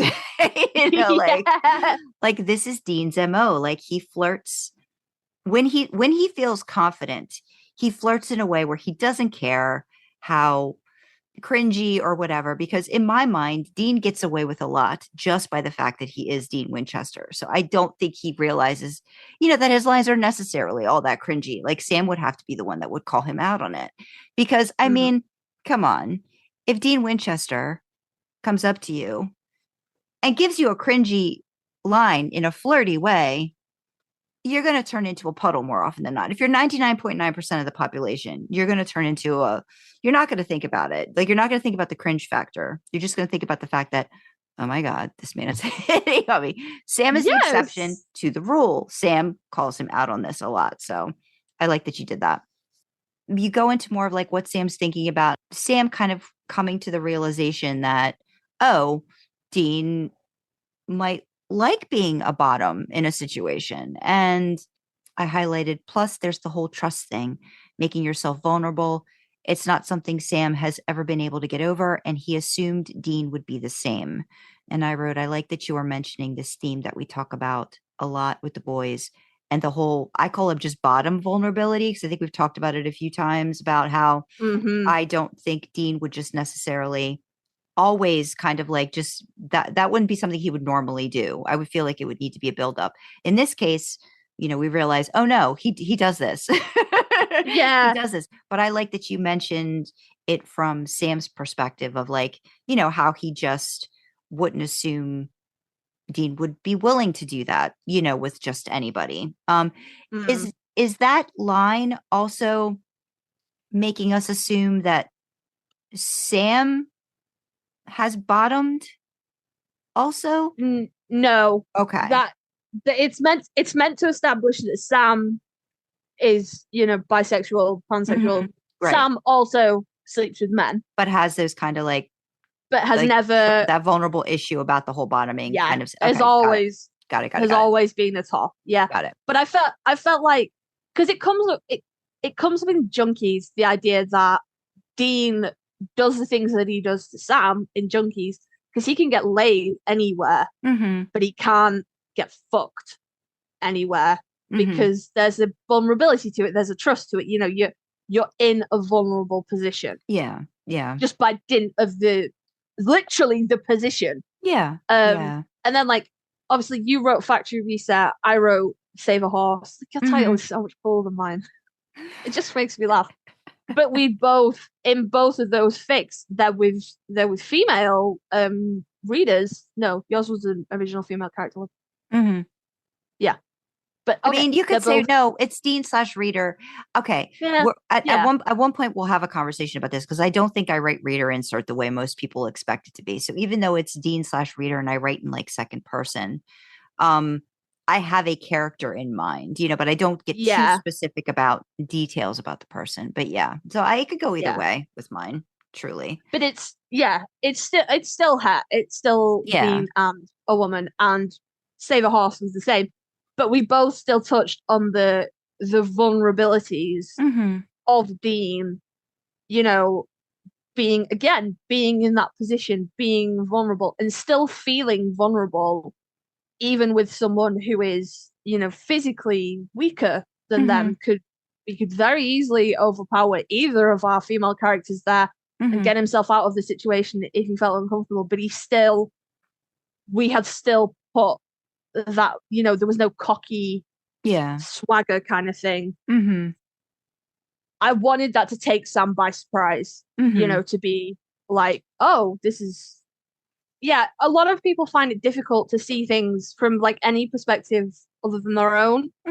Or like to realize that people have experiences different from how they experience things. So Sam is unwilling, unable, you never have to do anything sexually that you don't want to do anyway. But this is something he's never been comfortable enough to do. Right. Maybe he has no interest in it, but he knows his comfort level is a factor, so he finds it inconceivable that Dean would be able to get over that. So I wanted to draw attention to that. Yeah. You know, because I think it's interesting too, because like, yeah, when you did it, you wrote it in yours, and then like mine, it's sort of like the same thing. Like Dean's not necessarily willing right away either. So I love that we have that, understanding, I think, of the characters. Yeah. Go ahead. I got so excited. I talked right over you. No, it's fine. I think so often that each brother thinks the other is just like a carbon copy of them, and they always end up so surprised in the show. Maybe not so much Sam, but Dean always ends up so surprised in the show that Sam could want different things or like different things or be attracted to different things than what Dean is. And I wanted to just kind of, just draw attention to that, and maybe make it the other way around, because Sam always seems to be like, we're different, Dean, like we like different things. I like kale, you like burgers, it's fine, we'll live, we'll survive. So it just, yeah, and I like exploring those kind of things. Yeah. No, it's good. I know who I am. The next bit, you're right. Not that he spent time thinking about how his brother fucks. At least he's tried not to. He's not been very successful, but he's tried, damn it. And I wrote sticker for trying, Sammy. And this is, again, the running gag. Dean Bottoms catches is the post box or whatever other stupid euphemisms people use. And I just did a laughing face because I was just like, yes, all these things. And then, like you said, Dean's using his filthy text voice. Texting. Just going at it, going to town, getting all in there with his descriptions. And then Sam opens the floodgates via texting as well. And he's got like about 3 lines about just like what he's going to do, what he's been thinking about doing to him for years. And I think taking the lead. And I was like, OMG, the floodgates have opened. Sam is having no trouble coming up with a comeback, which I liked. I like that. I like that a lot, that he was just I think that's when you start to see the Dom bits sort of like coming out a little bit more. But then, like you said, that's when Dean realizes it's Sam and like questions, and then like Sam's stomach drops and all of that. And then he waits. And then I think you do the whole thing too, where now like Dean calls Sam, and I like that he's just so over it. Like he answers, he's like, yeah. Dean's like, Sam? He's like, you dialed my number. Of course, it's me. And then it's like, oh man, I'm sorry. I was texting one-handed, Dean has out a chuckle, and I just hit the wrong chat. And I love this line. I usually double check before I start sending nudes, but you do you, I guess. And I was just like, Sam sends nudes. Sam sends nudes. I was just like, he sends nudes. Like, that's what I was like thinking. So I'm like, does this establish that Sam has in fact sent nudes before, or is he just riling Dean up in your mind? I think he would now that he said that. I think he has. I wrote it with the idea that he was riling Dean up, but I will leave it open to interpretation. But now it's in my head that Sam sends nudes also. Probably very carefully, but he does. Yeah. I did actually, we glossed over it, but I made myself laugh while writing it. When Sam receives the picture, obviously it's not of Dean's face. So Sam internally makes a comment that if his phone gets hacked, or his Google account or iCloud account hacked, at least it's not going to be his face that's plastered all over like porn Reddits and stuff. It's only going to be other parts of his anatomy. So yeah, I think Sam would take tasteful nudes with no face. And I think he would be careful not to have anything identifiable, like in it. Like he probably would avoid the hair, or like the no bottom tattoo. of the chin, no tattoo. Probably take any. I mean, I don't think he really wears a lot of jewelry anyway, but like just take certain things off, that might identify him in a certain way.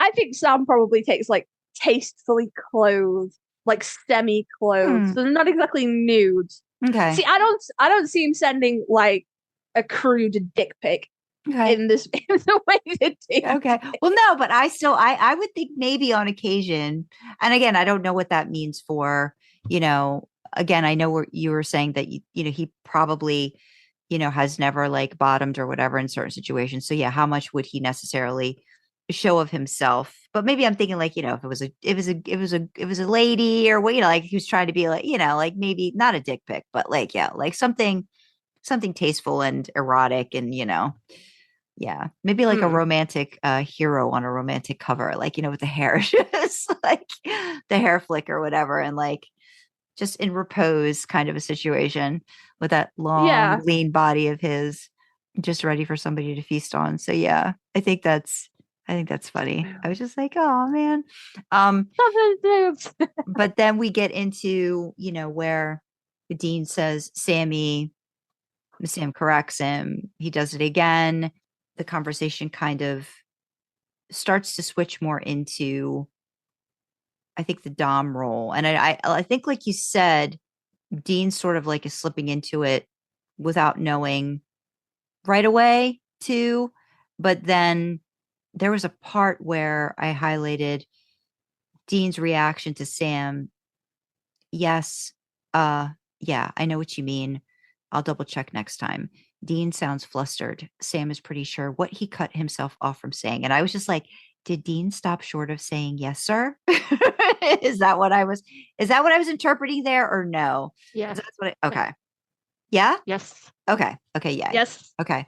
I'm starting to click with the Dom sub. Yeah. Well, I kind of, because like Sam's like, like drops his voice, like there's a lot of power in a voice in situations like this. And Sam, while he's not deliberately doing it, he knows it's happening and he's not, he's not pulling it back, so to speak. And so I think if we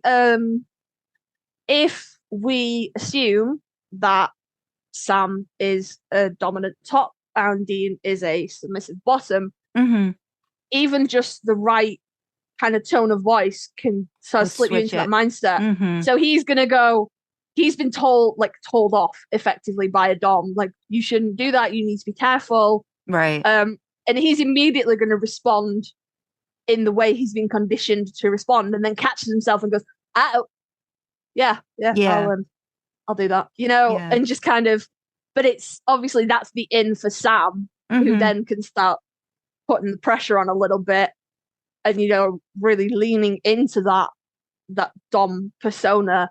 And man, Dean cracks like an egg. Yeah, I mean, I love how confident. Yeah, I love how confident Sam is, like, throughout all of it. Like, as it just goes on, like, he lets his voice draw lazily over the words, knowing the effect it has on people. So there's dropping just G's like we're paying for him, guys. So, I mean, it's all really. Karlee does an amazing thing with this. I don't even know if you call it trope or whatever, but just the dynamic of dom sub, it's just really good. Oh, thank you. And then I highlighted, please, because Sam says, please what, Dean? You got to tell me what you want. And I just wrote, this highlight goes for the entire above conversation. You do this dom sub thing so well, always, but thought I'd mention it again. And then Dean finally does say yes, sir. And I was like, yeah, there it is. Dean can be a good boy. I gave you a thumbs up for another good boy. Yep. I think we always go back to this too, about how Dean just really wants to be praised in all sorts of areas. And it's not not blatant. Like, okay, it's not like he's craving it and he's begging for it. But it's like when he gets it, it's so satisfying, I think, for him and for, people that want him to get the things that he wants, So I like that part of it too. And yeah, you use a lot of big brother, little brother in a different context altogether.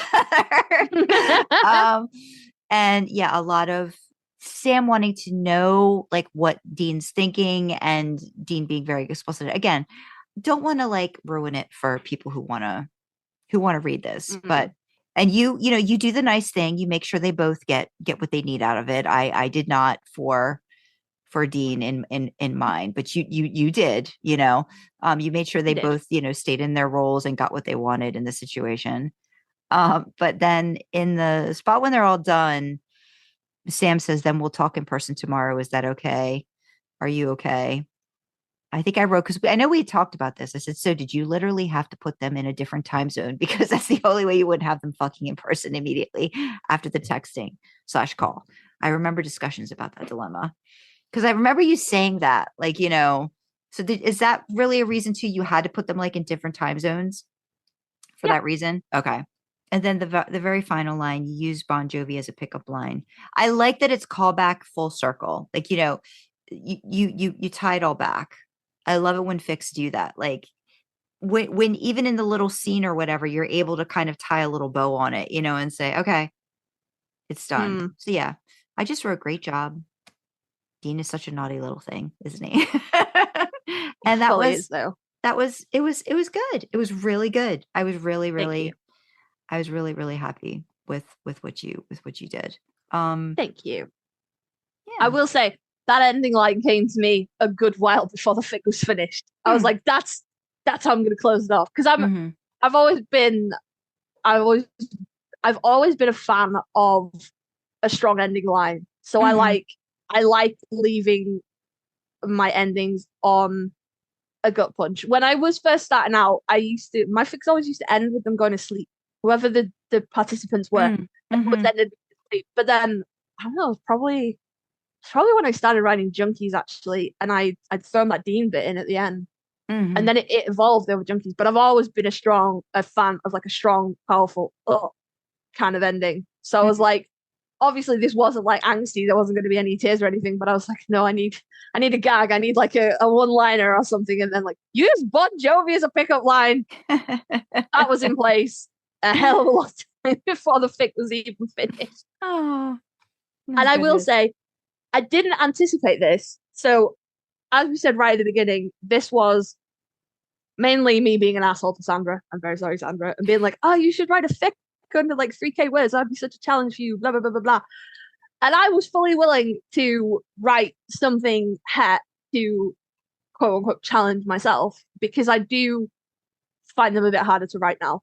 And then Sandra was like, nope, we'll go Wincest. And I was like, fucking easy peasy. Don't even have to try. Not a problem. And then what happened was I had to fight through the first everything from Sam kind of angsting over, like Sam getting the reply of just Sam question mark after he spewed filth at Dean, all the way to Sam kind of like dropping into his Dom persona. I felt like I had to pull every fucking word out. And I was like midway through writing, I was like, I've never written them angsting about wanting each other before. And Sam was trying real hard. I wrote like quite a lot that got binned off because it was just Sam going, and I was like, I ain't got room for this. I got a word count. Get the fuck out. I ain't got time. But I'd never, like, I skimmed right the fuck up for it Junkies by being like, well, you know how you can avoid that situation, Karlee? Make it non-consensual. And then you don't have to address that. And everything else, Wincest, has been pre-established relationship.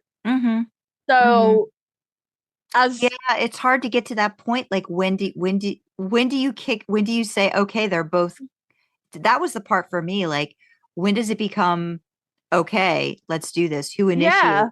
That was hard for me because I knew it wasn't going to be Sam in mine. I'm like, well, okay, how does Dean do it? And it's just like, yeah, that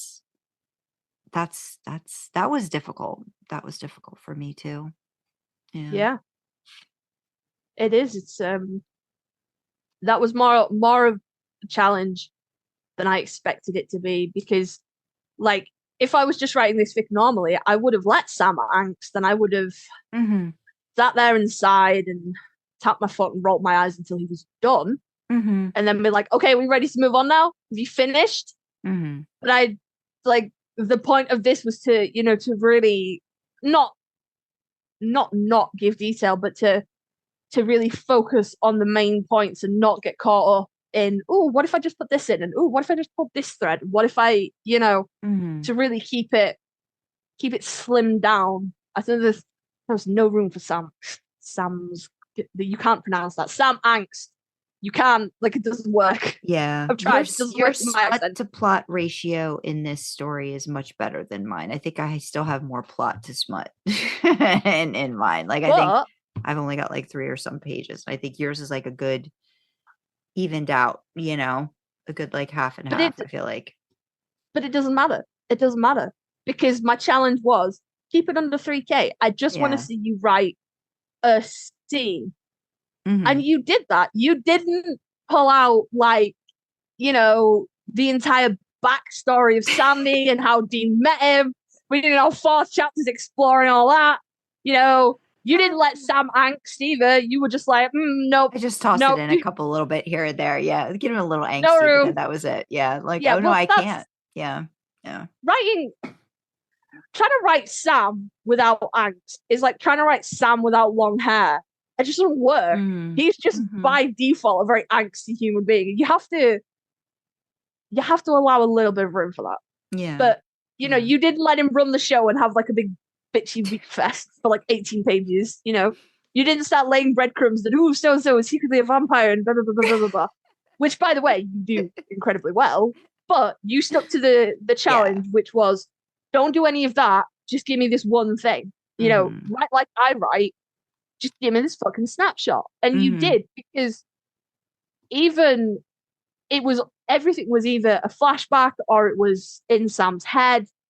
We really went elevator to hotel room and then we stayed there. And the elevator was only for like, because it was funny. Yeah. And it needed to be there. It was funny. Yeah. Yeah. So, yeah.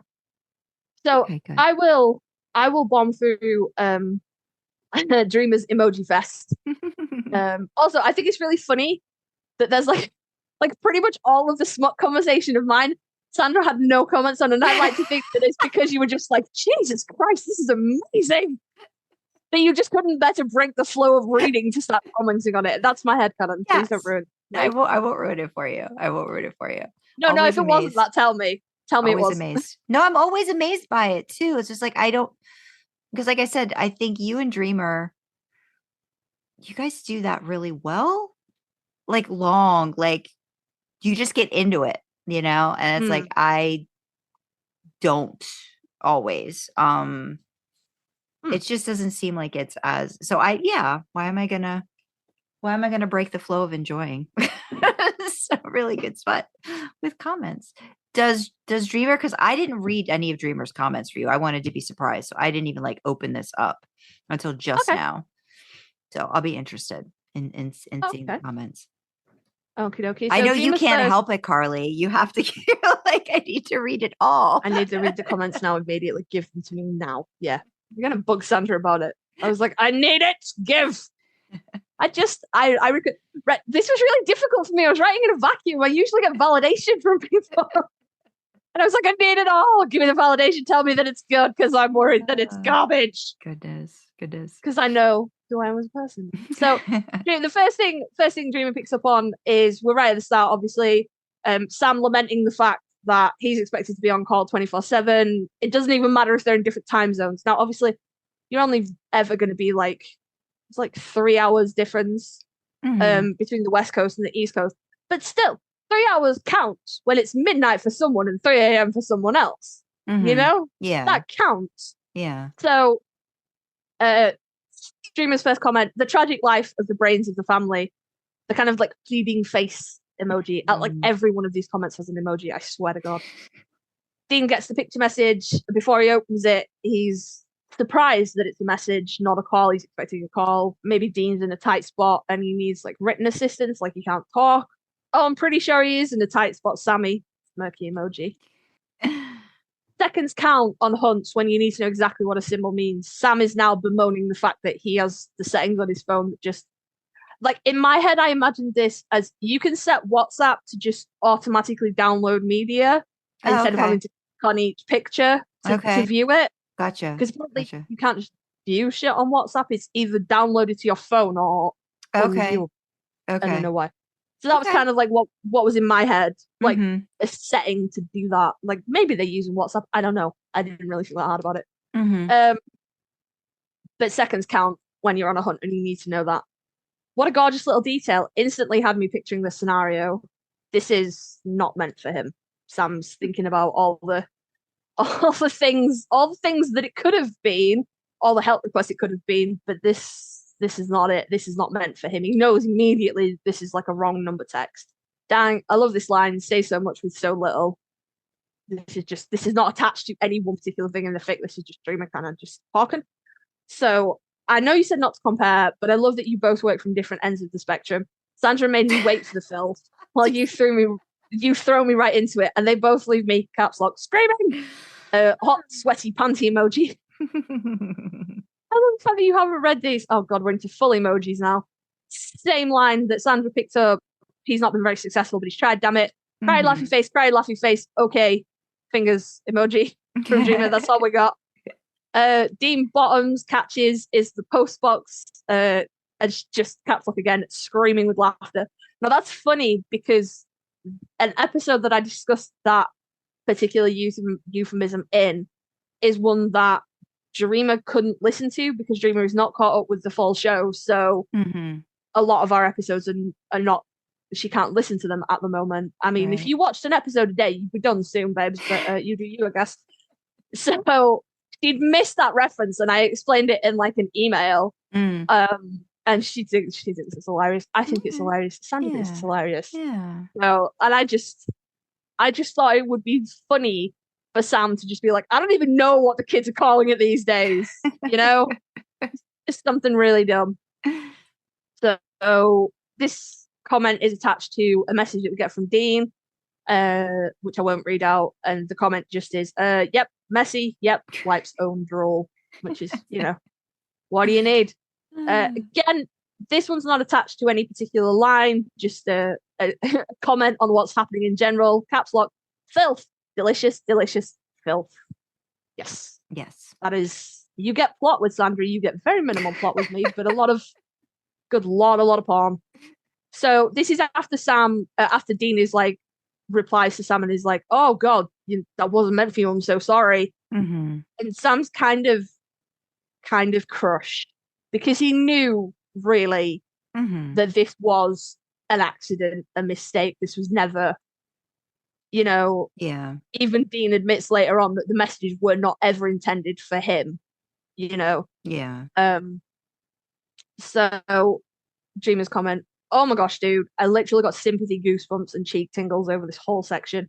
My heart dropped with Sam's. So it was, this, you have to let him have a little bit of angst, otherwise he goes fully off the rails and have a tantrum. And when you're on a time limit, that's a problem. Sam's watching the typing notice, you know, whether you're imagining the typing sign from WhatsApp or Bubbles or whatever. However your phone lets you know someone's replying to you. The dread that fucking Bubble brings, I'm dying for that baby. His baby. Another line that Sandra picked up, I usually double check before I start sending nudes, but you do you, I guess. The snark, cry laughing emoji. He's a sarcastic boy. He just needs to, he is a snarky muffin. He lets his voice draw lazily over the words, knowing the effect it has on people. You are not wrong, Sam. Cough. This made me laugh, and Sandra didn't pick it up, but I don't think it particularly spoils anything. So, like I said, Sam is kind of just like putting the pressure on Dean. You know, if they were in a scene, he'd kind of just be looming over him, just waiting for the right answer. You know, like he's not going to say anything. He's just making shit real tense. So he's waiting Dean out the way he would with like any Bryce and like obviously you can hear Dean sort of like his breath speeding up over the phone. And I thought the line was really funny. If this is a game of incest chicken, fuck, Dean might win. And Dreamer had highlighted incest chicken and just put cackling. I think that's funny. It's like gay chicken, but not. It's incest chicken. A line, one of Sam's fabulous Dom lines that I won't read out, but we've just got caps lock, screaming forever and ever. There are less emojis than I thought, but I know that they're coming. So with the whole yes sir thing, in another fic I probably would have explored it a little bit more. But again, word count. So I just have a little bit of a throwaway that Sam loves being called sir. Just like, really, it turns his crank, whatever it is, likes it. And Dreamer's comment, it's so easy to imagine Sam picking that up as a kink after the way John lauded it over them as kids. And I will say, that was not in my mind at any point when I was writing this. I was like, it's just a really common title for a male dom. Why not? Right. And it's all like it's because they both start with an S as well. I knew that I could like play with Dean kind of slipping with that, and I definitely wasn't thinking about any childhood trauma or anything that might have caused that. Right. But I love that people see things in your work that you don't always see. Absolutely. I'm such a fan. Yeah. So this is attached to something that Dean says, which I won't spoil, but we'll just caps lock again. I have a dream. It is this dream, which will make sense if you go and read the fic. So yeah. Sam is considering that he has definitely died and this is his heaven because there's no way this is actually happening to him on Earth. Dreamer's comment, I don't blame you, buddy. Dreamy sigh. fully on board with that. Right down to the end now. Dreamer had highlighted the little "Are you okay?" Just love this little check-in. So sweet. Heart with the sparkle. So yeah, it really sits off with me. I'm like, I need to. That's just a token aftercare. I don't like it. So, as I said way back at the beginning, the title of this fic and Dean's cringy pickup line is all her fault because I said this to her and she was like, yes, you should do that. And I was like, this is terrible. And she's like, no, it's fine. It's fine. Do it. It's fine. So her response to the last line, you use Bon Jovi as a pickup line, it was worth the culling. So, and then Dreamer's final thoughts on my fic, and there are quite a few emojis in this one. This was so good. Kicks feet. There are a few things that make me quite as happy as an unashamed, needy bottom Dean. It's not something all is canon. I don't know how to pronounce that word. Machismo. Help me. There we go. And womanizing would necessarily lead you to first assume, but with a deeper look into his character and his also very canon eagerness to please, it isn't all outside the realm of possibility. It's always a pleasure to see it explored, that is for sure, and this was such a delicious exploration. She flatters me. Sam's exasperated little brotherness at the start is so much fun to contrast against the severe authority of his dom side. The whole fic becomes a study in layers and what can be found under them if you just go deep enough. You see what I mean? This was just like, I wasn't thinking of any of this. It was totally surface level, and she's like digging in, like, oh my god, look at all this fucking subtext. And I'm like, that was there by accident. Yeah. I didn't.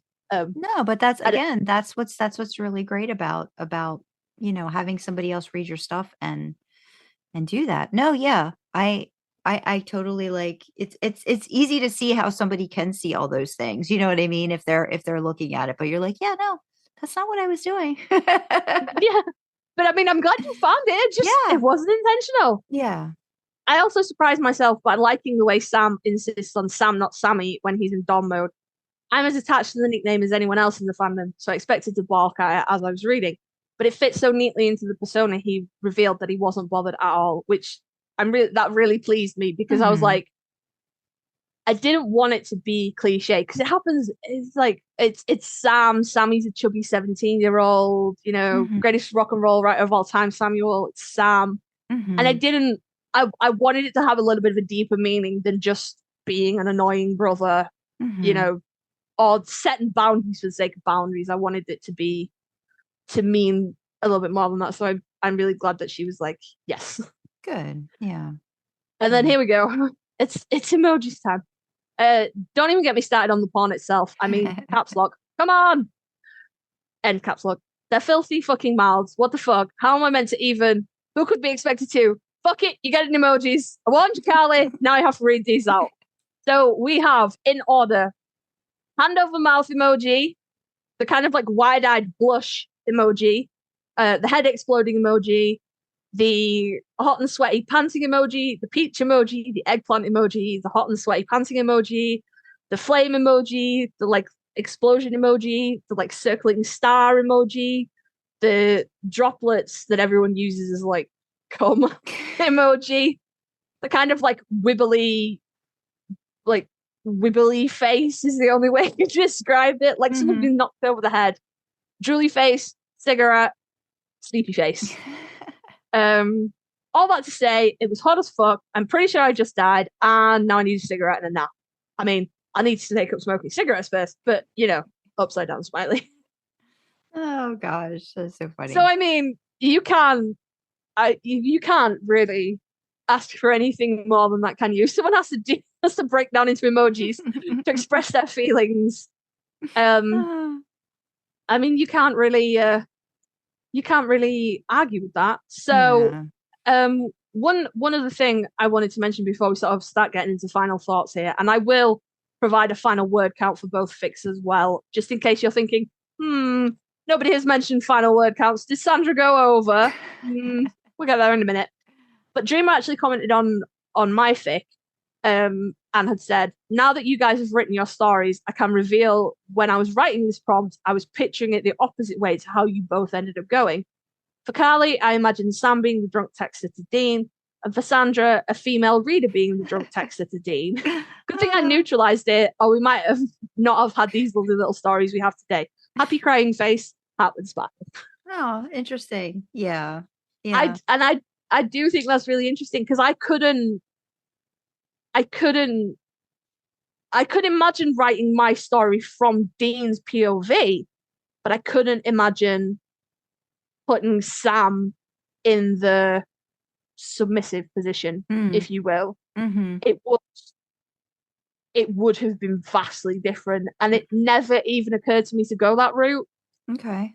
I kind of agonized, like when we first got the prompts, and I was like, I don't know who, because I am completely like 50-50. You can give me top Sam, bottom Dean, and I love it. You can give me top Dean, bottom Sam, and I love it. And I love them both like equally for various different reasons. There's something really hot about the little brother dominating the big brother. But then there's equally something hot about the big brother taking care of the little, but like I couldn't choose. You put a gun to my head and I wouldn't be able to choose.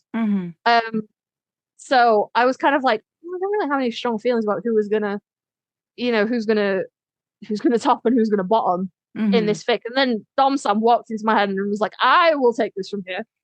And that solidified everything. So yeah, I don't know. I know you picked it to be the way it was because you're like, I can wax lyrical about Dean forever. Yeah, I think that was mainly it. I mean, I think to me it just made more sense for Dean to be the drunk dialer. Yes. Like I could just see him as doing that, like, or just going after something, like, more readily than Sam would in any given situation, like flirting or whatever. Or so to me, it just made more sense. I don't think I would have ever thought about if I was going to write it het.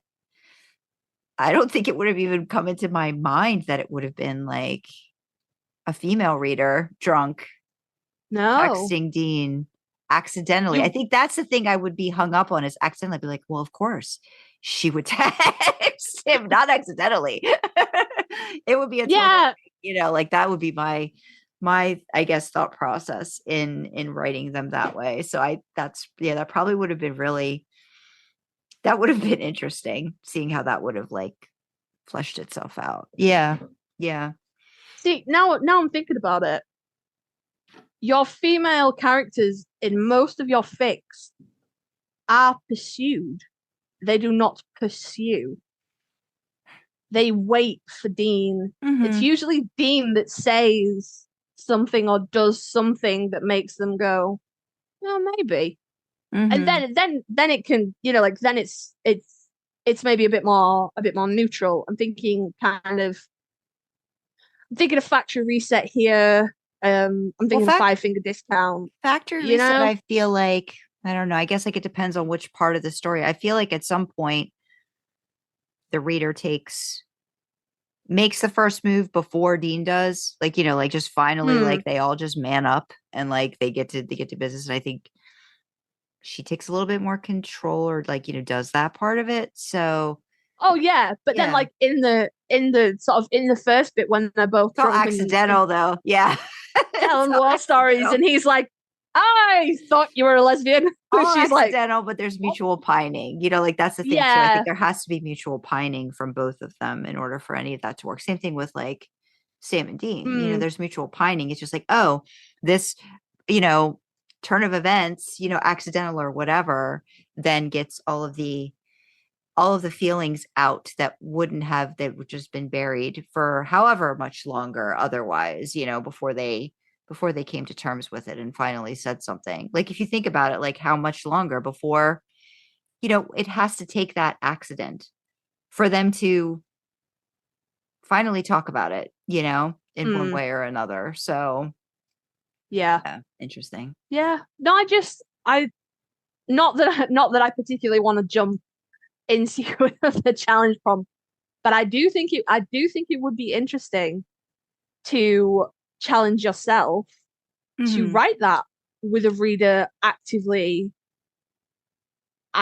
pursuing in that, not waiting for Dean to show interest, just being like, fuck it, I'm interested. Let's go for it. Because I'm thinking from someone who is more comfortable writing Wincest, if we take Drunk Sam in Playthings as a jumping off point, it wouldn't be this story in reverse, but there's definitely a story of Sam getting mouthy, and getting filthy and texting Dean all the things that he wants, whether it's an accidental text or he's just drunk and thinks fuck it. I can see it. Maybe we'll revisit that in 12 to 18 months. So before I give, because I spoke to Dreamer today, as I said, I speak to her every day. She's fabulous. So I had said to her, I was like, oh, I'm recording this Sandra after work. And she was like, oh, what are you recording? And I was like, your thing. That's what's happening today. But I said to her, I was like, I was going to ask you if you had any kind of like any final thoughts, any like, like roundup. Now you've read everything, and sort of the fix of sat with her for a little bit, because we gave them to her at the start of the week and it's now Friday. But before we get to that, and then like our closing thoughts, Sandra's fic, which annoyingly I just closed, so y'all are just gonna have to give me a minute to get it back. But Sandra's fic word count came in slightly higher. You did give me a buffer, though. You said we could have a buffer. You said we could have a 500 word buffer to have if we had to get 3,500. And it was not even close to that 500 word buffer, like not even close. But I did say the initial prompt was under 3K. So no, it went fucking loud. Is it like 3,000, like 20 something or something like that? I feel like that's what it might have been. It's coming up now. So Sandra's final word count is 3,028 words. So slightly over the prompt. But we did agree, because I was like, well, 3K is like, like what if it does exactly this? Like it comes in like 20 words over. So I was like, okay, you can have a buffer. Like we'll have a buffer of 500 words. Nowhere near needing the buffer, 3,028. And my fic, Take Me Higher, came in at 2,990 words. I think you could actually make that lower, because you have the title in the doc, so it was probably a little bit even less than that. Take maybe. out 7. Take out 7. Yeah, maybe. I can live with that though. I can live with the title being included. But yeah, so I think we both did really good to stay within the limits. I have to say the word count wasn't something I was particularly worried about until I was coming to the end of the fic and I was watching the counter tick closer to 3,000. I was like, I need to get this fucking gag in. I need this ending laugh. Yeah. To get this line in. So I kind of like, when I thought that I wasn't going to make it, I did start going back and like chucking out adjectives and stuff. But I made it with a tiny little bit of wiggle room to spare. So do you have any final thoughts that you wanted to? Now we've gone through all the fics, and good lord, this is going to be a long episode. We love you guys. Thank you for sticking with us. Yay. I mean, I like you. It's like it was nice to challenge myself. I don't want to do this again for a little while. I don't want to keep challenging ourselves, but I do want to definitely try. I think it's fun to embrace something that scares you. And I will say the thought of writing this really did really did scare me. When after for some reason I was like, oh no, let me try this. I was like, what the fuck? Why am I even like, what? Why did I decide this was a good idea to like challenge myself with? But it was good. It was a good exercise in trying to get into Sam's POV a little bit more, something I'm not comfortable with at all. So, and I think that Do you feel on the back of this now, do you feel like you know him a little bit better, or are you still just as like, no, I don't I get mean, it. I feel like having discussed it, just I think talking with you a lot about the characters has made me more comfortable with him. I feel like I'm getting better writing him, even in when I put him in my stories, just as a character, even when it's not a lot. It's just like a couple scenes or like a word or, his take on something. I feel like I get more insight about that character because of you. So I think Aw. that's helped a lot too over maybe the past year and a half of us doing this and really just talking so much about character. Aside from smut, the character stuff I think is pretty important. They have to go hand in hand when you're writing or it just doesn't feel right. Yeah, I mean I feel like it's getting better. I think it's been so this is probably like a culmination of all of our like different chats and things and feeling like I could do the thing in a very short, small amount of words. So I think it was probably better too that it was like, even though it was difficult to do, it was better not to give me more words because then I think, like you said, the angsty stuff, it's hard to distill angst. But I think you did that Mm. really well in yours too. Like you said, like once Oh, after a thank while, you. then you had to just take it. You just said, okay, how do I drill this down and have this just be, he's angsty and this is how he feels in a very short amount of time without letting his mind wander off and go Yeah. into these tangents. So You have yeah, to you have to keep him on the straight and narrow. You can't just let him fuck off yeah. No, because yeah, that way danger lies. yeah. I appreciate the challenge. And I'm really, you know, I'm thankful that Dreamer took the time to read and comment and stuff like that. So thanks for getting Yes. pulled into the mess that we created, Dreamer. I will say your Sam was perfect to me. There was nothing about how you wrote him. And I've read, you know me, I've read Sam in so many different ways, so many different places. And sometimes he's out of character and it's fine, and sometimes he's out of character and it really clangs, and sometimes Hmm. he's in character, but it's not right, Hmm. whatever. But nothing about your Sam didn't sit right with me. It was all, I don't want to be like, it's how I would have written him because I wouldn't have written that story. I would have written a different Hmm. one because it's your Yeah. story. But you treated him with the same respect that I try to. We're not going to talk about junkies. If I'm not deliberately ruining his life, you treated him with the same kind of respect that I tried to treat him. Hmm. And you did such a great job. I was like, you asked me, you were like, concrete, and I was like, I have none. It's Hmm. fucking great, you Hmm. know?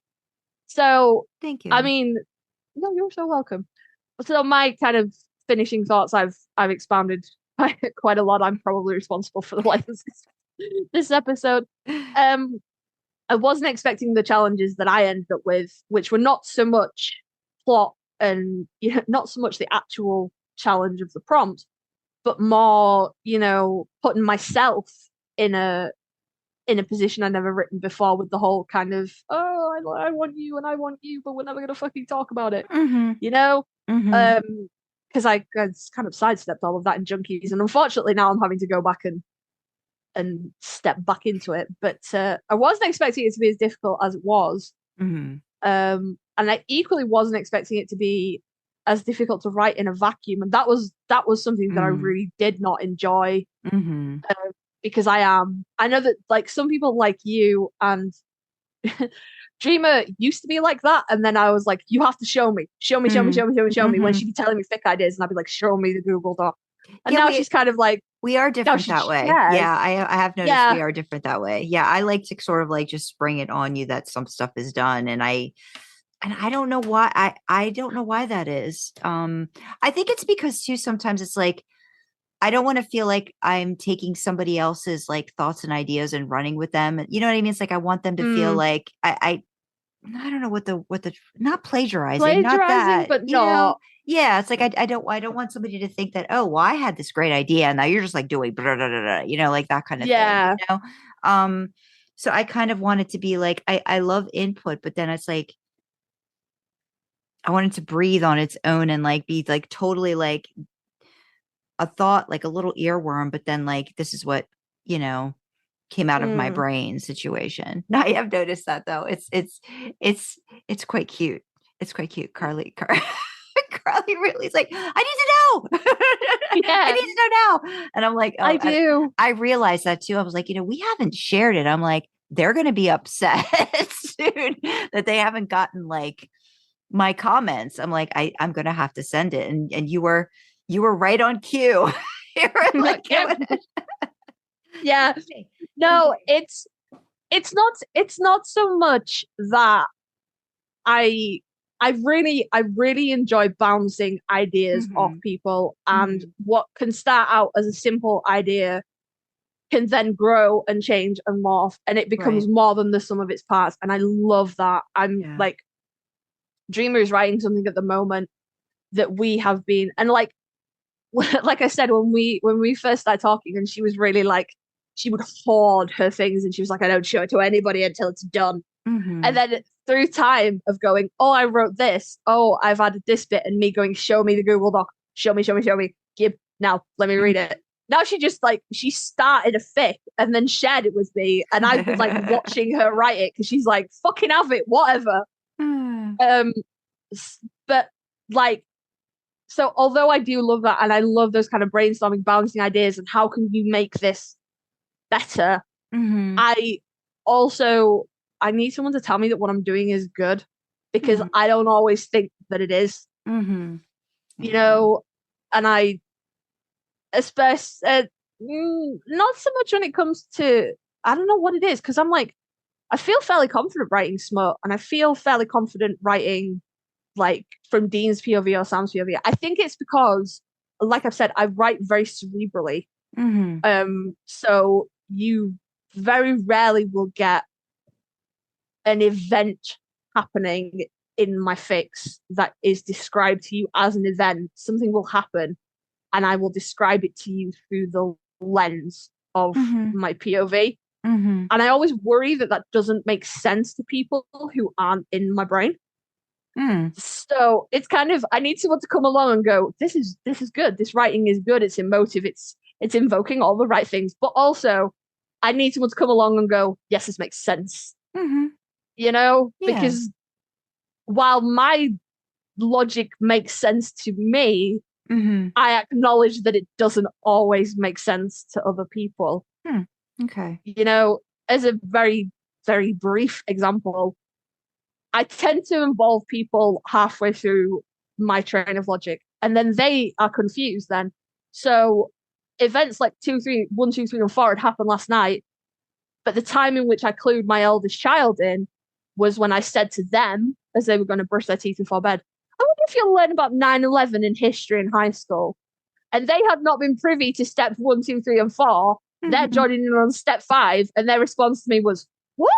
And I was like, wait, no, there is a train of logic that goes along with that. Right. So I need someone to look at it and make sure that I haven't brought the reader in on like step 5, and they have no clue what steps 1 to 4 were. So that was a challenge I didn't anticipate happening. But it was actually really good to kind of like, although like I said, I didn't cheat, but I did share some things with Dream and get a little bit of feedback, which was mostly screaming and flailing. But it was actually good to, you know, write something in a vacuum like this and just have to trust myself that it was okay. And then to get some lovely comments from you and some lovely comments from Dreamer and be like, oh my God, I did the thing. Yay. I did the thing. So I am also with you though. This was fun. It was a good challenge. Let's never do it again. I can't promise though that I'm not going to take this prompt and write a drunk sound version of it though. Mm-hmm. Like I might do that. Mm-hmm. But I'll round this off with Dreamer's final thoughts from today, which feature more emojis. Hashtag who is surprised. She loves an emoji. I love it. Her final thoughts, just in general about everything, is I wanted to say how flattered and privileged I feel that you guys took my little prompt and breathed such life and creativity into it. Anyone who writes knows that it takes more out of you than just stringing some words together. It takes energy and focus and dedication, not to mention time, to write caps locks. Good, on caps locks. Fic, like you two did, takes love of the characters and care in how it's woven. I'm absolutely blessed to have been a part of what you guys made, and I consider these fics to be an absolute treasure and a gift. I'm welling up. Good Lord. So thank you. Massive, ginormous, gargantuan, Winchester-sized thanks. Read the emojis, Karlee. Clappy emoji, heart with sparkle emoji, bouquet of flowers emoji. I think it's meant to be like the hug emoji, like a hug emoji or like a praise. It's got a face with like a happy hands, thing, and then there's like white hands, loves, and then an eggplant emoji. I don't know what relevance that has in this particular thing, but we do like an eggplant. What are you gonna do? So yeah, thank you, Dreamer, for the prompts, for the beautiful comments, for the reviews, for your thoughts. You know, we definitely know where to come if we need prompts in the future, but they will not be prompts we will be writing separately and not sharing with anybody, because that was really fucking stressful. These will be on AO3 by the time this video comes out. I'm not going to put Sandra on the spot, so I'll say maybe they will be ramble on episodes, maybe they won't. It depends how things shake out. Like I said, this is kind of a busy part of the year for Sandra, and it is actually a busy part of the year for me as well. So we'll see how that shakes out. Yep. But, you know, if they don't come out anytime soon on Ramble-Ons, they'll always be in the back catalogue for Ramble-Ons or Canon and Fodders when we need them. But yes, they will definitely be available on AO3, and any fics sort of mentioned, reference, things like that will be in the description. And let us know what you guys think. What do you think of the prompt? What do you think of our fics? Do you have a favorite? You don't have to pick a favorite. We're not asking you to put them head to head or anything like that. But if you do have a favorite, let us know. Sandra, where can they let us know? If you want to reach out to us, you can email us at idlingintheimpala@gmail.com or reach out to us on Twitter at idlinginthelletterdImpala. If you'd like to make your voice a mail, check the description for a link to send us a voice message. You can find links to our personal socials and our AO3 accounts in the description. There's also a link to my other website and to my original fiction. We also have a website now. Check out idlingintheimpala.com. That is where all our merch is. And there's YouTube stuff, Spotify stuff, info about us that you might not know, blah, blah, blah, blah, blah. Cons coming up, just because Sandra is going to a con in the next few weeks. We have I Hug Jared and I Hug Jensen in this shirts in our merch store. They're super cool. I will be buying one for when I go to a UK con next year, because Jared is definitely going to come back to the UK next year. Tulper it with me, guys. Tulper it with me, guys. Yes. He's going to come back, and I'm going to have the fucking funds to go and see him next time. Third time is the charm. Don't forget to like, subscribe, comment, follow, all that good stuff wherever you access your podcast. You can leave a comment on Spotify. There should be like a Q&A. What did you think of this episode thing? Underneath like the description-y doodad. But especially if you are listening or watching on YouTube, likes, comment, engagement really help us with the YouTube algorithm. All hail its benevolence. In the description as well, there are the current causes that we are championing. They are mostly charities. So if you need their help, their links, their information is in the description box. And on the flip side of that, if you can donate, if you can give a little bit, if you want to, if you're able, you know, those links are still there. You can donate and help them keep helping other people. So with that, we will say thank you for joining us in the back seat, and we will see you next time, guys. Bye. Bye-bye.